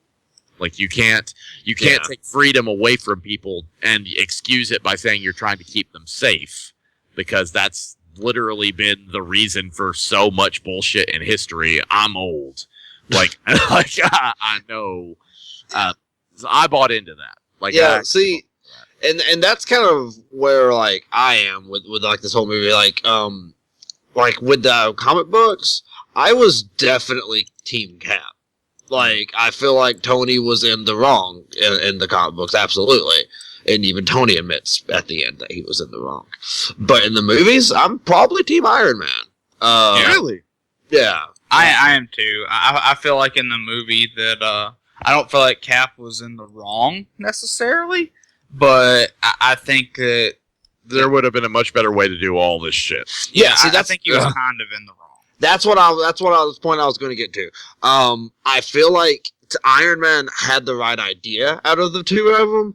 I just don't feel like it was implemented properly. Yeah. I don't feel like the Sokovia Accords were the way to do it. I feel like there was some other way to be like, yeah, we'll work for the government, but we're not. But you gotta let us be able to do what we can do. Like, if you're limiting us, then people are going to die. Like, not a single person stood up at any point in that movie and went, yeah, people died in Sokovia, but had we not been there, all of Sokovia would have died. Yeah, for real. Like, and that's the thing. Like, a couple of times in the opening, they were like, it's not so much the problem that people died, it's more that it doesn't seem like you care. And I was like, where are you getting that from, though? Like, do the Avengers not, like, make statements? Like, because it seems to me like this could all be resolved by the Avengers making statements and making visits to, like, the families and, like, just doing a little bit of fucking PR. Like, that's literally all they could have done to fix this, is just actually show how much it meant to them and then fucking move forward. Yeah. But the one thing I will say is, even though I agree with, you know, probably being on Team Iron Man for this case, in this case, I don't fault Cap in a lot of ways, because, like, he did what he thought was right. Like, you know, the speech goes, when, you know, when they tell you to move, you plant yourself like a tree next to the river of life and say, no, you move. He was passionate about it, and that's the way he felt, and he wasn't going to be persuaded. Yeah. And you know, I don't fault him for that. My biggest issue with Cap's mindset was, oh, he's my friend, I'm gonna break all the laws.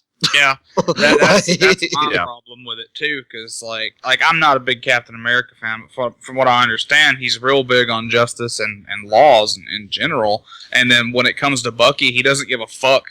Like, yeah, if even at the end, the secret ending, not the second one, but the first after credits, when they're starting to freeze Bucky again, it's like it wasn't even his plan. Because that's the part where I leaned over to Jesse and I was just like, basically, why does he have such a fucking weak spot for Bucky that he will let all this shit happen? You know, you're talking about how what sent him over was, well, you can't take away people's choice. You just can't do that.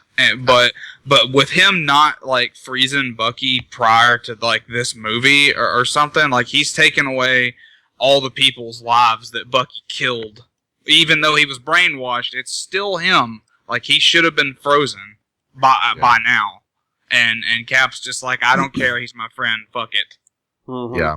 And that bothers me about him. Yeah. In this movie. One thing I will say, to kind of counterbalance something else he said earlier, yeah, Captain America in the comics has always been about, you know, like, justice and peace and whatnot, but he has also always been a big advocator of, if the law is against my morals, I'm gonna go with my morals.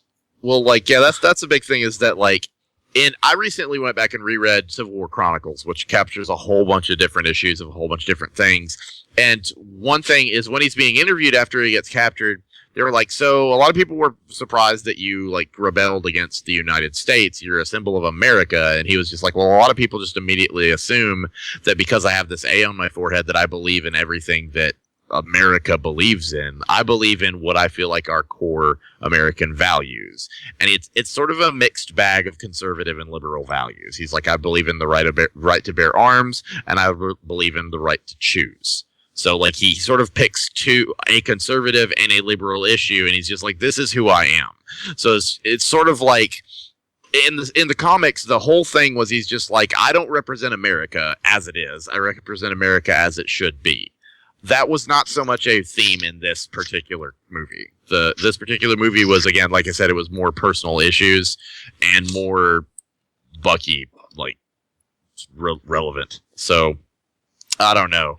I mostly wanted to touch on that to start off with, because I know that I feel like the intro and the way they set up this conflict probably flavored the way everything went after that. Because moving forward, one of the first things that I was concerned with that I want to ask you guys how you felt about it is, so a lot of people were worried that this movie wasn't going to live up to the original because the original Civil War has so many fucking people in it. Like, everybody from the fucking Marvel universe. Like, goddamn fucking everybody. And Marvel just doesn't have the rights to this many people, and some of them are just now getting started. So, a lot of people were cracking jokes about how, the original Civil War looks like this, and it'd be tons of fucking characters, and then the actual Civil War looks like this, and it's the airport scene where it's like 6 people punching each other. Yeah. So like, I was like, how's that gonna work? Then I actually ended up watching the movie, and there are so many characters constantly getting introduced that I was just like, are we about to have a Spider-Man 3? Like, did anybody feel worried about that at any point in time? I feel like they resolved that. I didn't. I don't necessarily think I felt worried about it, but like, I guess the thought did kind of creep into my mind, but I feel like they took care of it in just the best way that they handled it. That's really what I want to get at is that this is the most fucking characters I've seen introduced in one Marvel film at a time, and I don't mean just superheroes, I mean just characters. Like, we had so many fucking characters introduced in this film, and I never felt overwhelmed with that. Because because of the way they just glossed over things. Like with Spider-Man, they're like, hey, how'd you get your powers? You know what? I don't even fucking care. None of the fucking audience cares because we already know. So don't even worry about it. And then with Black Panther, they're like, how'd you get your powers? I don't fucking tell us. You'll probably explain it in your own movie. Basically. But with Black Panther, I like the way that they did it because it was subtle. Yeah, because they did, he had the ring and everything and was... And it made us...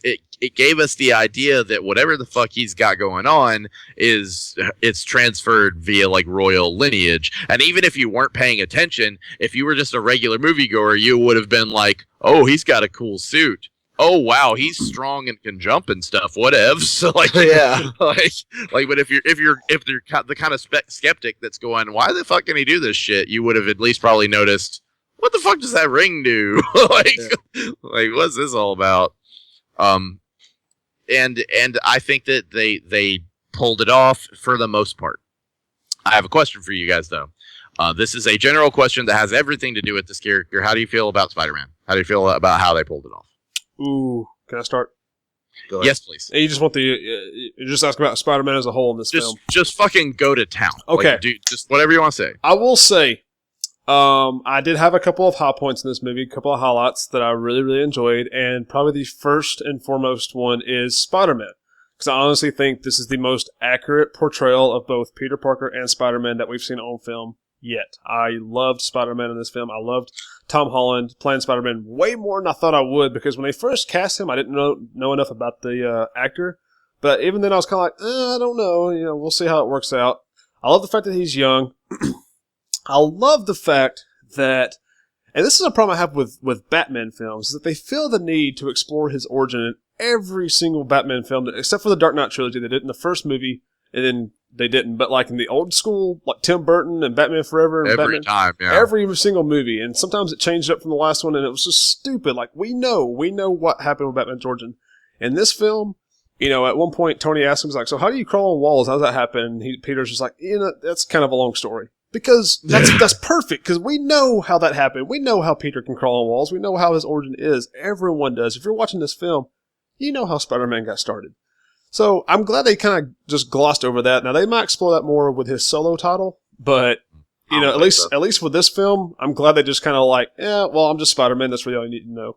So the only thing they explained in this movie, as far as Spider-Man's powers go, were whether or not he could actually shoot webs in this series. Yeah. And that's good. That was something they needed to explain, was does he actually shoot his own webs, or does he make his webs and use the machines? Yeah. They introduced something new, too, something that I've never seen before, which is whenever, and I want to touch on this more later, but whenever he's just like, why are you wearing these fucking goggles? And he was just like, so I can sense like everything now, and it's too much. It's like information overload. So this helps me like focus. Mm-hmm. And I've never seen that be a point of interest in Superman's powers or his restrictions or anything. So I think that's kind of cool. Yeah, and I love. Superman wasn't in this movie. My bad. And I love the fact that he kind of explained real quickly, real brief, but in enough detail as to why he is Spider-Man. Because Tony flat out asked him, he's like, "Why do you do what you do?" And he's like, "Well, I've got these new abilities." Oh, I liked that a lot. Yeah, and he's like, "And I would love to play football, but I couldn't then, so I shouldn't do it now because it would just be weird and everybody would be caught onto it." So he pretty much explains like, this is, from what I gathered, from what I got out of it, this is, in his opinion, the best use of his powers. He might as well do kind of like this incognito superhero that no one knows who he is, and he can use it for good and go out and help people and be Spider-Man, basically, instead of using it for like personal gain, like in sports or something. Yeah, Did and you then catch I what he also, did, though? huh? Did you catch what he did though? Like that was his great power. Yeah, I was about to say, I also love the roundabout way he said the great power comes great responsibility line. Because he was like, if you have the ability to stop someone and you don't, and then that person goes on to hurt someone, it's your fault. Like, Yeah. and I also think that pulled a huge parallel to Tony. Yeah, I feel like that was relevant to the theme of the story. Absolutely. I feel like Tony heard that and was like, well, I mean, that's kind of what I'm saying. Like, I feel like that could also apply to Cap. Yeah. With Bucky. Ultimately, I feel like it could have been utilized more, which is something that I want to touch on with him in general, is he could have been utilized more. Don't get me wrong, I loved the implementation of it, but was anybody a little surprised that they literally said, "Okay, you're done," and we never saw him again? Yeah, that was kind of strange. Like that. I actually really liked that. Really? Because I feel like the whole time Tony was having a lot of reservations about having Spider-Man there. He's like, this is a 15-year-old kid. I'm just pretty much hired. This is probably the worst thing I've ever done. Yeah, and then when he saw him take that huge tumble, he was just like, "You get out, go, you're done." Like, I'm not going to be responsible for this. Yeah. Now, and it took me a little getting used to, because I had to get back into the swing of, this is new, fresh Spider-Man. This isn't the same Spider-Man from the comics that's been with the Avengers for years. That's like just as much of a member as anybody else. This is new Spider-Man with a very still developing Spider-Man. I was real impressed with his fighting. He talks, they made a joke about how much he talks during fights and stuff, and he's real nervous, real shy, and I love that about him. And I was real impressed with his fighting because he gave Black Falcon and Bucky both a pretty good little fight, and then he even gave Cap a decent run for his money in their little scuffle. And both of those fights kind of ended like they should, with him kind of being his inexperience showing. And then, of course, he played off his nerd side of him when he talked about Star Wars. The Star Wars reference was golden. Yeah. But I was real impressed with Spider-Man. I was a little bit not pleased with how Tony did kind of use the he kind of acted like a parent. He's just like, "Go home or I'm telling Aunt May." And Spider-Man's like, "Okay, yeah, I guess I'm done." So that's going to come in the future. We still have to see this Spider-Man develop into the Spider-Man that we all know today. So I was a little off-put by that, but overall, I'm okay with it. It's just at first I was like, I don't like the how Tony's pulling adult over the kid here. But yeah, I feel you on that. But I think that I mean, obviously, that's what it boils down to, though, is the fact that he is still a kid. Yeah, he has to. Someone does have to step in, because he was wanting to keep going, and it was clear that he had the shit knocked out of him, and he probably didn't need to keep going. Yeah. I feel like I'm the one of the group who doesn't like how young he is, and it's not necessarily how young he looks, but it's how young they make him act. Yeah. Like I don't like the way he delivers his lines so much that he sounds like a 13-year-old. Yeah, don't get me wrong. This is something that occurred to me a while back. Oh, sorry, my phone's not on silent. Happy Zelda ringtone. No, this is something that occurred to me a while back. I have always sort of read Spider-Man's lines in the voice of the guy from the from the Spider-Man cartoon that I grew up with. So just like all kinds of fucking quips and shit, but also just like real smarmy and charismatic. But then one day I read a Spider-Man line that was a real classic Spider-Man line where he's constantly just asking stupid questions. And I was just like, oh, I've been reading it wrong. I've been reading it this way, but I needed to be reading it like our friend Will. Because I feel you. Our friend Will, if you've heard him from Dark Souls playthroughs on Twitch, love him absolutely. But he has that Spider-Man, that Peter Parker personality and attitude where it's just constant grating, like irritating things to where like it just keeps going until it finally makes you laugh, right? So like to me, I feel like him being younger justifies that personality a little. Yeah, but it also makes it ride the line of, am I laughing at this or am I irritated by this? Yeah, definitely. I have a question for you guys though about Spider-Man. Since he wasn't the one that like swapped sides like in the comic, and he didn't even get the Iron Spider. Like, do you think he's gonna be in his movie with that exact suit? Yeah. Yes. I want to go ahead and address that now that you brought it up. Called it. Like, because I know I mentioned in a previous podcast that this was probably going to be Tony's suit made for him, and then he was going to have a shittier suit, and sure enough, that's how it played out. But as for whether or not he'll have the same suit in his own movie, I still think that it's going to be a revision. Like, I still think that it will be slightly different in its own way. I do want to see Peter take on a little bit more responsibility for himself. Like maybe he'll tweak it since he admits in this movie he's just like, yeah, I build computers and stuff. I love it. Yeah, like I would love to see him sort of come into his own a little bit more, because right now, yes, it is the first couple of fucking months of him being Spider-Man. So that's why I kind of want the movie to be him becoming more confident in being a superhero. I think that would be really rad. And I think that they're really well set up for it, because he could straight up be like, all right, I went toe to toe with Captain America. Like, I got beat, but I did it. Yeah. You know what I'm saying? Like, but, and one of my favorite things is now we know why his Tony Stark suit has the lenses that like are like, it's a part of that thing that we it's because, so he can focus. Yeah. So I think that's really neat. I have one thing that I really want to talk about with Spider-Man, and then we can move on to anything else. It's that this is something I should have mentioned at the beginning, which is, again, Civil War is what got me into comics. So ever since I read Civil War, I was like, God damn, this will make such a cool movie. And then as soon as the Avengers movies started happening, I was like, God damn, what if they do Civil War? And then as soon as they rebooted Spider-Man, I was like, no, my dreams. Because, like, Spider-Man's never going to be in these movies, which means Civil War as a movie is going to suffer without him. And then they actually started production, and they still didn't have the rights to Spider-Man. And I was like, fuck, it's not going to happen. And then they were fighting for the rights. And Nothing. Go ahead. They were fighting for the rights, and they finally got them. But everybody was just like, well, it's too late. They already wrote the movie. Like, if anything, he'll just be a small cameo. And I was like, fuck my life, And then you actually see the movie, and my hopes were high, right? That, like, this isn't going to be a cameo, that this is going to be a much bigger role, and that he might even change sides just like he did in the actual comic book.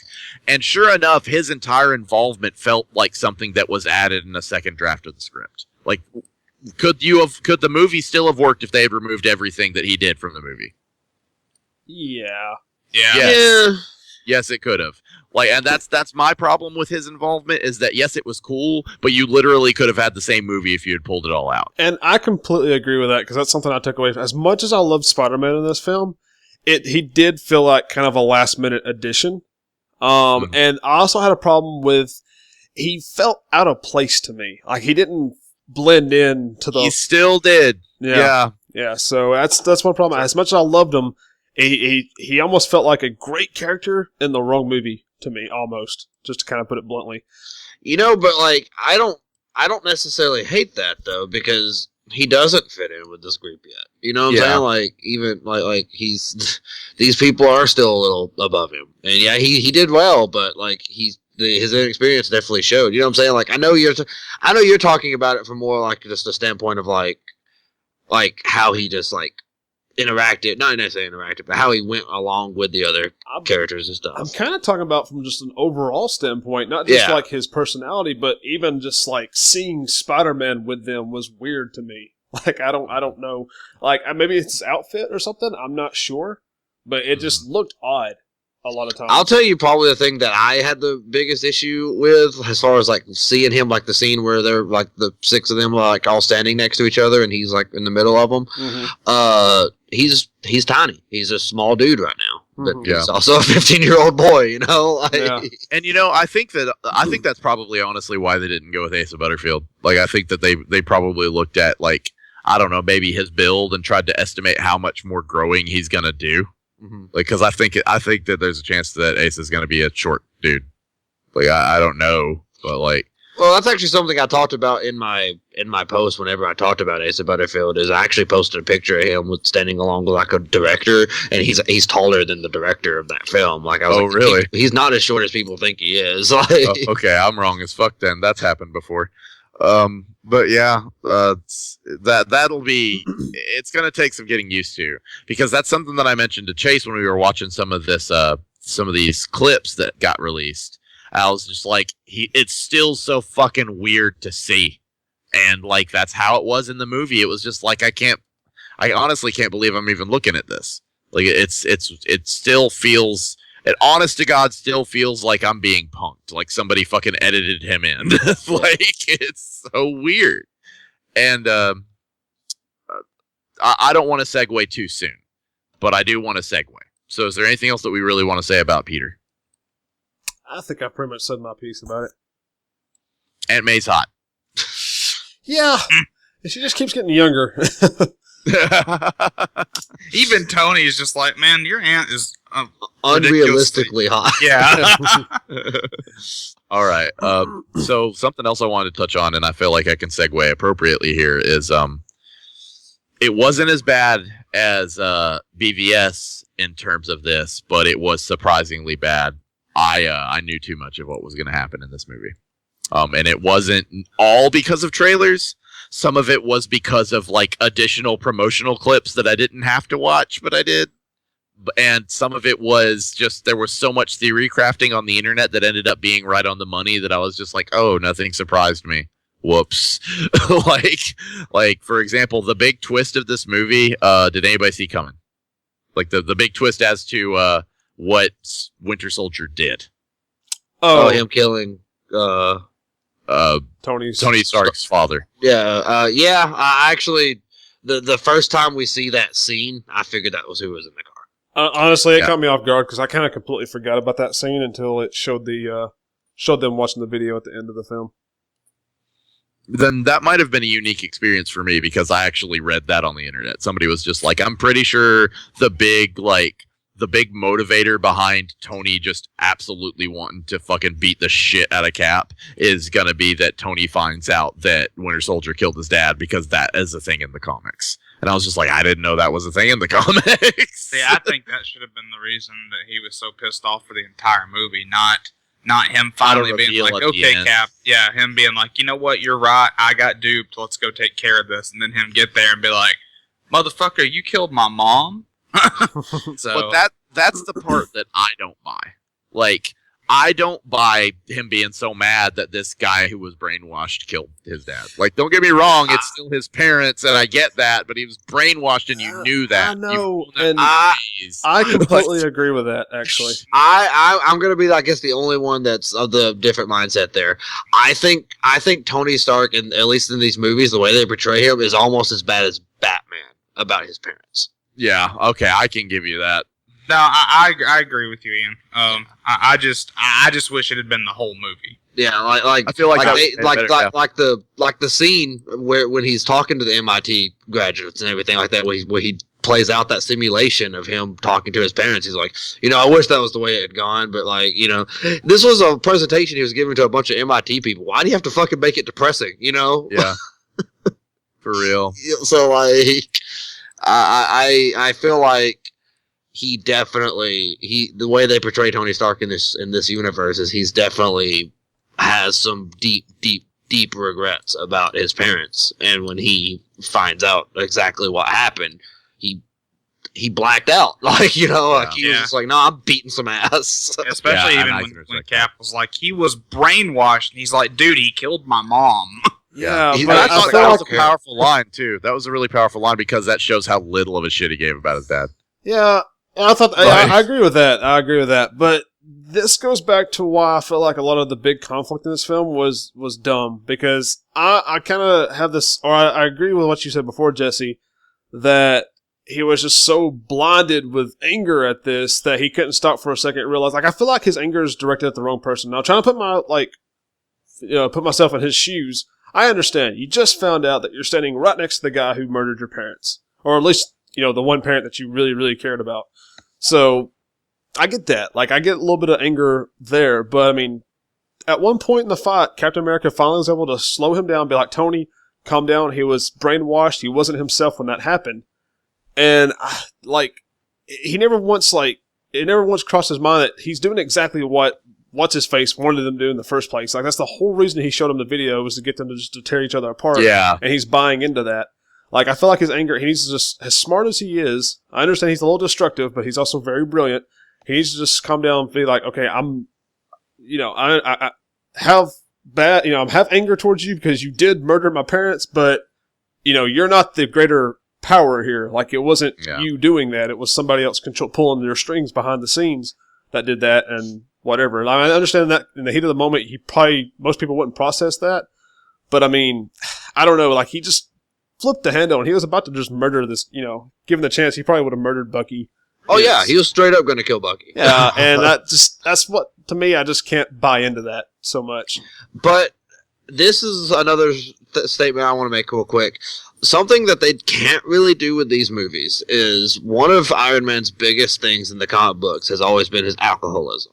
That's like he's always had that like inner demon that's his like alcoholism, and because they can't really do that in the movies, because even though they are kind of gritty, especially this one, I feel like this one was pretty fucking gritty. And they still can't do that because it is still like a kid's movie, Yeah, like that's the thing. Like, all the Iron Man movies were aimed towards the kind of demographic where you could bring your kids. Yeah. So, but instead, I feel like they almost replaced the alcoholism with an extreme emotion. I feel like in all of the Iron Man movies and all of the Marvel movies, we are just seeing we see that Tony is an emotional motherfucker. Like, he makes rash decisions based on things that just fuck with him.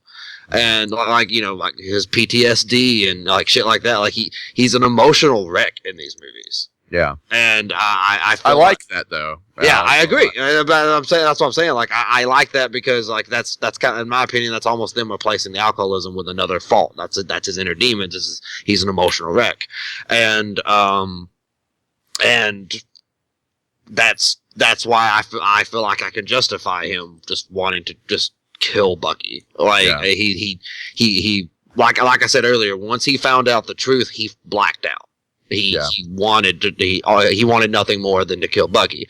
And in my opinion, it only gets made worse by the fact that Bucky was straight up about to kill him. Yeah. Because after Cap's fighting him, but Cap's not wanting to kill Tony. Cap's just, no, just stop. We're not doing this. But Bucky straight up tries to tear out his power core. Like, yeah, but it's because Iron Man's trying to kill him. Like, I understand, but like his best friend who's went out and done so much for him, and just been like, look, you've killed people. I'm gonna get over it. You just got to do what you got to do what I say, and you got to help me out here. And then he's just like, yeah, this guy's coming at me. I'm just gonna kill him. You know what I'm saying? Like, well, at the same time though, like you're saying that by pulling out his power core, you're equating that with lethality. Like, he's just trying to disable his suit. Like, his core isn't in his chest anymore. Yeah, they fixed that in 3. Oh yeah, you're right. I apologize. That's okay. I just wanted to make sure you were on the right page. So you were both looking at it like that, right? But at the same time, to bounce off of that, this fight is very brutal. Like that fight, everybody involved, there are moments where I was wincing going, somebody's going to fucking die in this fight. And I know you guys didn't agree with me. I still thought somebody was going to die up until that point because I realized, don't get me wrong, I still enjoyed the movie, but they'd kind of pussyfooted around up until this point. So to actually murder somebody here would have been really out of left field. Mm-hmm. But the actual feel of the fight was so visceral that I thought somebody was going to get fucking murdered. Like, yeah, like, see, and that's the thing I was going to say, like, kind of going back to something we were talking about a little bit ago, where you were talking about the emotional impact of this, like, movie compared to, like, Batman vs. Superman. I feel like this one was more emotional, in my opinion, because, like, these were two guys who they love each other. They're friends, and they love each other. And just to see, just that final scene with Tony just laying there and Cap throwing down the shield and walking off, there was just like a part of me that just like sunk. I was just like, damn. Yeah, I think that's just how sort of it resonates with people. Like, I expected it to resonate with me more than BVS did because we've had literally years of these characters building on each other and building a dynamic with one another just to lead to this breakup. Mm-hmm. And I am very surprised at how little it resonated with me. Mm-hmm. I do feel like Tony had a really good reason to be mad at Cap there at the end, because he's just like, man, you knew this whole time that was the way my parents died. And he says, I didn't know it was Bucky, but like, fuck, you knew that whole time. And he's like your best friend and partner, and you just won't even tell him. And that is another layer onto that too, to kind of add to that emotional rage, is that his best friend knew what happened to his parents as well. But like, help me out here. When was that ever explained before that point that Cap knew that? Never. Yeah, so that was just to me that was like a plot device thrown in just to make it worse, you know, because I don't know, that bothered me too, because I'm just like, why did Cap know that? Like, why and how and when? They never explained that until this point, so that also bugged me as far as that was concerned, so I don't know. But yeah, it's weird. This is something I should have opened with, but I honestly, I just figured I'd move through it to the best of my ability because there was a lot to talk about. But the biggest thing is that, like, after we finished our BVS podcast, you know, we were across the board, and I think all of us were sort of expecting or at least hoping for Marvel to come in and show us how it's done. And then the response to this on the internet has been like the polar opposite of BVS. Everybody loves it. Mm-hmm. And I am currently, you know how I feel. I liked BVS. So, like, I'm currently looking at it like, God damn, the internet's stupid. like, I'm just so fucking sick of, like, the fucking peanut gallery going, yeah, this sucks. Oh, this is great. Because to me, both films were almost equal in sin. Like this movie, yes, I got to see a lot of shit I didn't expect to see in a Civil War movie, and I'm excited about that, but it was very meh. And, like, BVS fucked up a lot. Like seriously, just, like, I honestly, one thing that's changed since we talked about BVS was I honestly think Zack Snyder's on fucking drugs. I really do. But that movie hit me so much harder than this. Like, and I was just fucking just sitting there, just, like, bored for a lot of this one. Mm-hmm. And it's so weird, and it's not what I expected at all. Yeah, it's like the opposite of the way it was. I know, like, right? like I said, I almost walked out of BVS, and this movie, I was like, this is good stuff. Yeah, like it's so confusing to me because I came out of Civil War like, you know, overall kind of liking it. I guess I didn't by no means hated the movie. I mean, I liked it okay, but I wasn't impressed. And then I get home and I get on Facebook, and then like my coworkers, and they're just talking about how amazing of a movie it is. I've seen people say, hands down, best Marvel film so far, great superhero movie, perfect, blah, blah, blah. I'm so lost. I'm like, either they're stupid or I missed something, because I just can't bring myself to feel that same way about this film. So yeah, it's nowhere near as good as either Avengers film, in my opinion. Yeah, same here.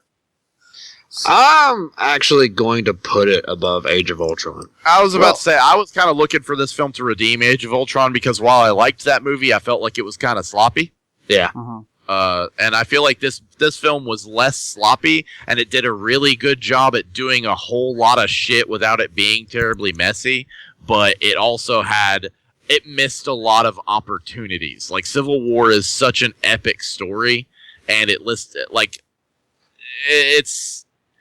it's Civil War in theme only, man. Like, yeah, there's some motifs used, there's some lines used. I mean, Ian and I were both really hardcore fans of the way that they used the River of Truth in the film. Nice.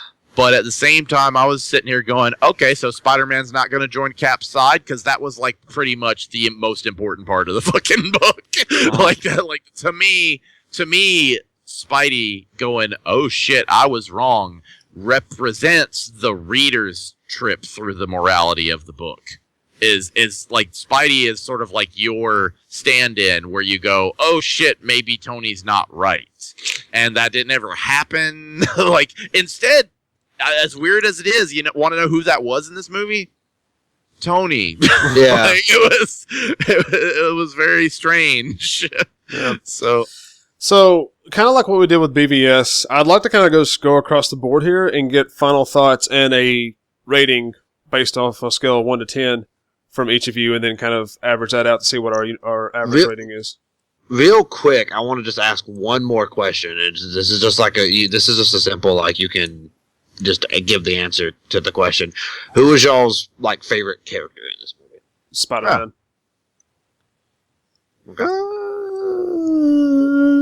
I'm biased. I was really excited to see Spider-Man, but Rob, Spider-Man, Black Panther for me for sure. I'm really torn between Spider-Man and Black Panther, but I'm actually going to give it to Black Panther. Black Panther was fucking cool. Yeah, I really Black Panther was phenomenal. So yeah. And let's not downplay how fucking awesome everybody was in this movie, because like Ant-Man was fucking hilarious. Yeah. And, like, got the fucking dynamic that they're building between Wanda and Vision is really cool. Like they did a lot of good stuff with character in this film. But yeah, I was just really tickled about Peter. So like, yeah. Another thing I want to say about the Peter. movie, Anyway, yeah, just real quick, is I think that Captain America 3 should have been a completely different movie that is just focused on Cap, because it's his own damn movie. And then I think Civil War should have been split into 2 movies and them covered so much more than they could have. And then on top of that, I feel like there wasn't enough war in Civil War. They fought one time. And then from then on out, it was just Tony punching Cap. Or vice versa. Also, was the line, "You just started a war," even in this movie? No, but that happens a lot. Like, that happens a lot. Yeah, that's what I was really disappointed with, was they fought that. Like, now that was a pretty long scene. I really liked that fight scene, but I was just like, man, is this fucking it? Like, they're just gonna fight this one time and then everything's okay, or everybody goes to jail? Yeah, and that's one thing that kind of threw me off of the movie, is because I guess I kind of expected them to have conflict and solution within the same film. Whereas the movie kind of ended with things probably just as bad as they ever were, because the Avengers are completely split now down the middle. You know, like, they're still separate. And they've got to work it back together for Infinity War and stuff eventually. So I'm curious to see how this plays out. I didn't realize it was going to go on past this film, so that kind of caught me by surprise. I feel like that'll be their way of doing it for Infinity War, is like Tony's Avengers are just getting their butts whooped because it's just them. And they're like, look, we got to have their other help. Fuck this, okay. It's whatever, the chords. Fuck that shit. We need Cap. I think what's going to change his mind is they're going to come down, take the Infinity Stone from Vision, and it's going to kill him. And then he's going to be like, "Oh fuck, we need Cap and the other people." Yeah. Yep. Yeah. All right. Rhett, So I know we need to wrap up. May I add a theory, or do you want to just cut me off? Oh, go ahead. Go ahead. I do have a theory, though, and that's, I do feel like you're saying, I feel like Infinity War is going to be their opportunity to go, fuck, we got to get our shit together. Here's what I'm hoping. I'm hoping at that point Thor is either still missing or fucking dead or some shit, and that we do still get to see Ragnarok. Mm-hmm. Because, like, in the original Civil War comic, they make the fucked up mistake of trying to clone Thor, and I still think that would be a powerful cinematic device down the road that we didn't get to see in this film, and I think there's still a place for it. Yeah. But we'll see. Yeah, guess we'll see. I feel like that was Tony's biggest sin in the actual comics. Like, yeah, exactly. And we still haven't had a chance to see that. But again, maybe they want to just sort of resolve this. And if that's the case, they don't need to stir this conflict up again. You know what I'm saying? Yeah. Agreed. So let's finish this conversation out with final thoughts and rating from a scale from 1 to 10. Ian, I'll start with you. Final thoughts. I was, like I said earlier, pleasantly surprised would be probably the best way to say how I felt about this movie. Going into it, I thought that, they didn't have a whole lot to work with, and, in truth, they didn't have a whole lot in comparison to the comic book, but they made it work. They did the subtle nuances and stuff like that I feel like made it, in my opinion, this doesn't necessarily say that this is my favorite superhero movie by any means, but I feel like this movie was the closest thing to what I'm talking about drawing a theme from a comic book, but then doing it a different way. I feel like this movie kind of nailed the way I feel like comic book adaptations should be done. Mm-hmm. Not necessarily saying this is my favorite one. I'm going to give it probably an 8 out of 10. Okay. But I feel like that's the way it should be done, is draw enough inspiration, add those subtle nuances, and make it have the same general theme, but make it a new story. Make it something that we're excited to go see. You know? Jesse? Bouncing off of that, I think that I agree with you, but I think that a better way to have done the same thing, a better way to adapt, preserve the theme, and keep the same motifs but do something different would have been to have made a direct adaptation and kill off Iron Man. Because that's sort of what I was expecting. I feel like that this film lacked a lot of the emotional stakes that Civil War had, and as a result fell flat for me. But at the same time, was still a much better film than I expected to see. A couple years ago, I was real worried that this was going to be a shit film, and we ended up getting a lot of shit in there that I didn't expect to see. So I'm giving it a 7. I don't feel comfortable giving it anything higher, but I am happy with this movie overall. All right, Chase.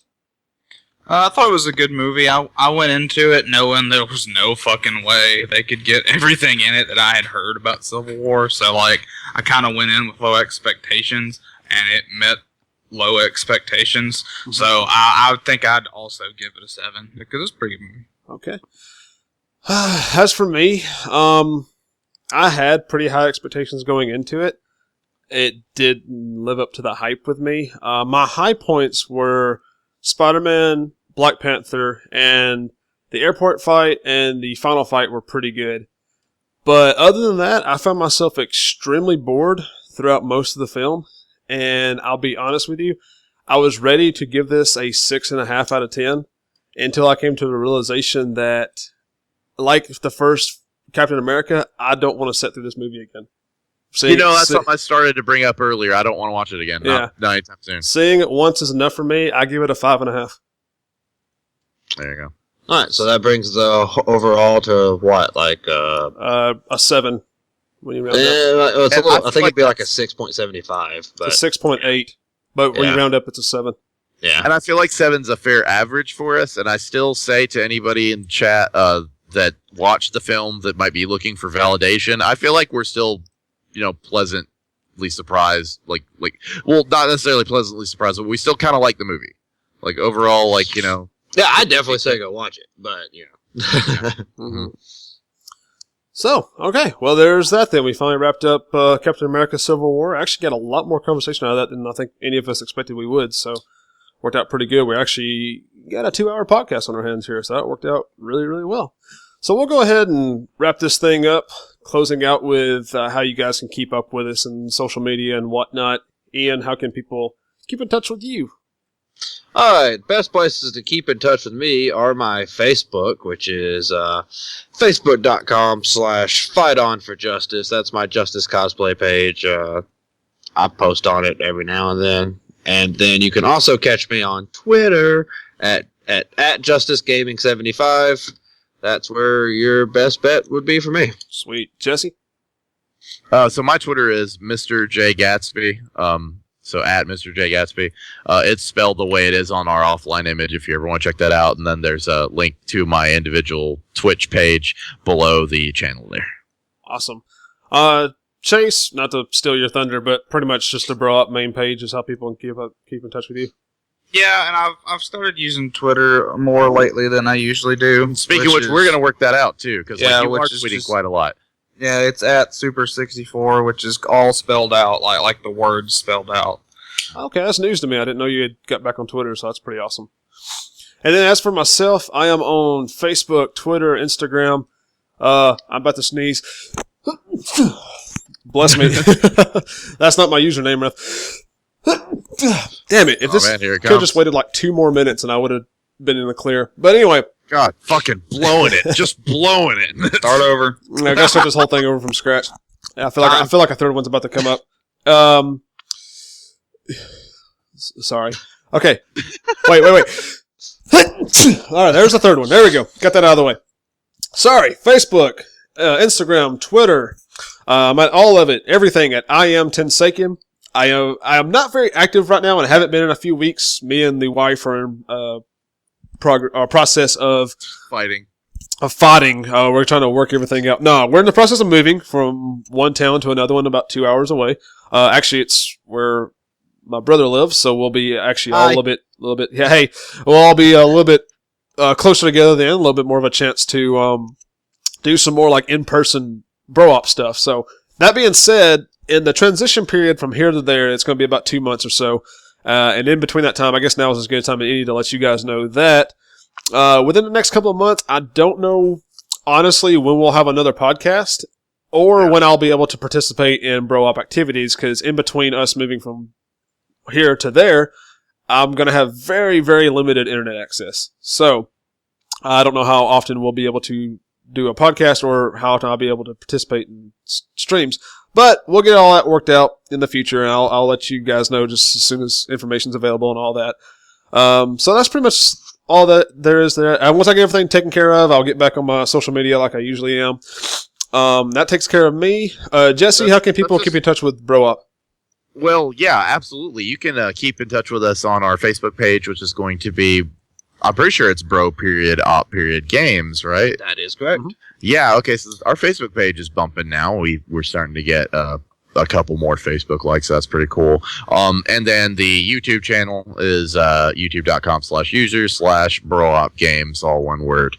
Now, something else I wanted to say while we were on the topic of, not having podcasts and Rhett on the channel for a while. That's just sort of life, and I hope that you all understand as we move forward.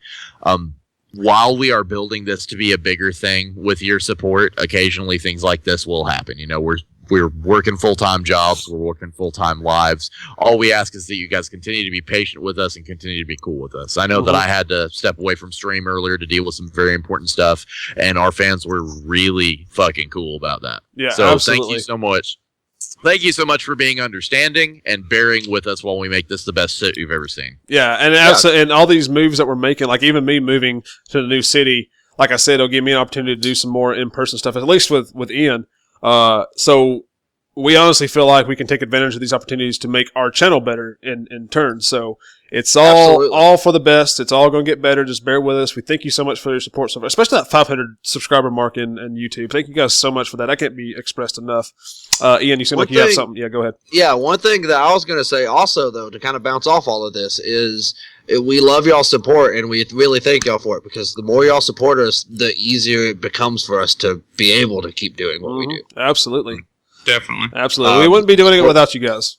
Absolutely. Yeah. So, all right. please, just keep it up, and we love to have you guys. Yes, we love you all. We just want to, if we could, Except you know who you yeah, are. there's a couple of you out there, and we don't even have to give out names. But the rest of you, we could just hug you. If we could just round you up and put you in a farm. No, I'm kidding. But no, Just run around. yeah, just let them watch making macaroni art. Anyway. All right, we're going to go ahead and wrap up this episode. Thank you guys so much for joining us. Hope you enjoyed the topics we had. Like I said, we'll get back to you whenever we have more stuff planned. As far as I know, the streams are still going to happen every Sunday like they usually do. I just don't know when I'll be able to participate in the next one. But still, keep in touch with us on our streams on Sunday. Other streams going on throughout the week whenever solo ops and whatnot. And we'll keep you guys in touch. And until next time, guys, take it easy. Adios. See ya. Go away.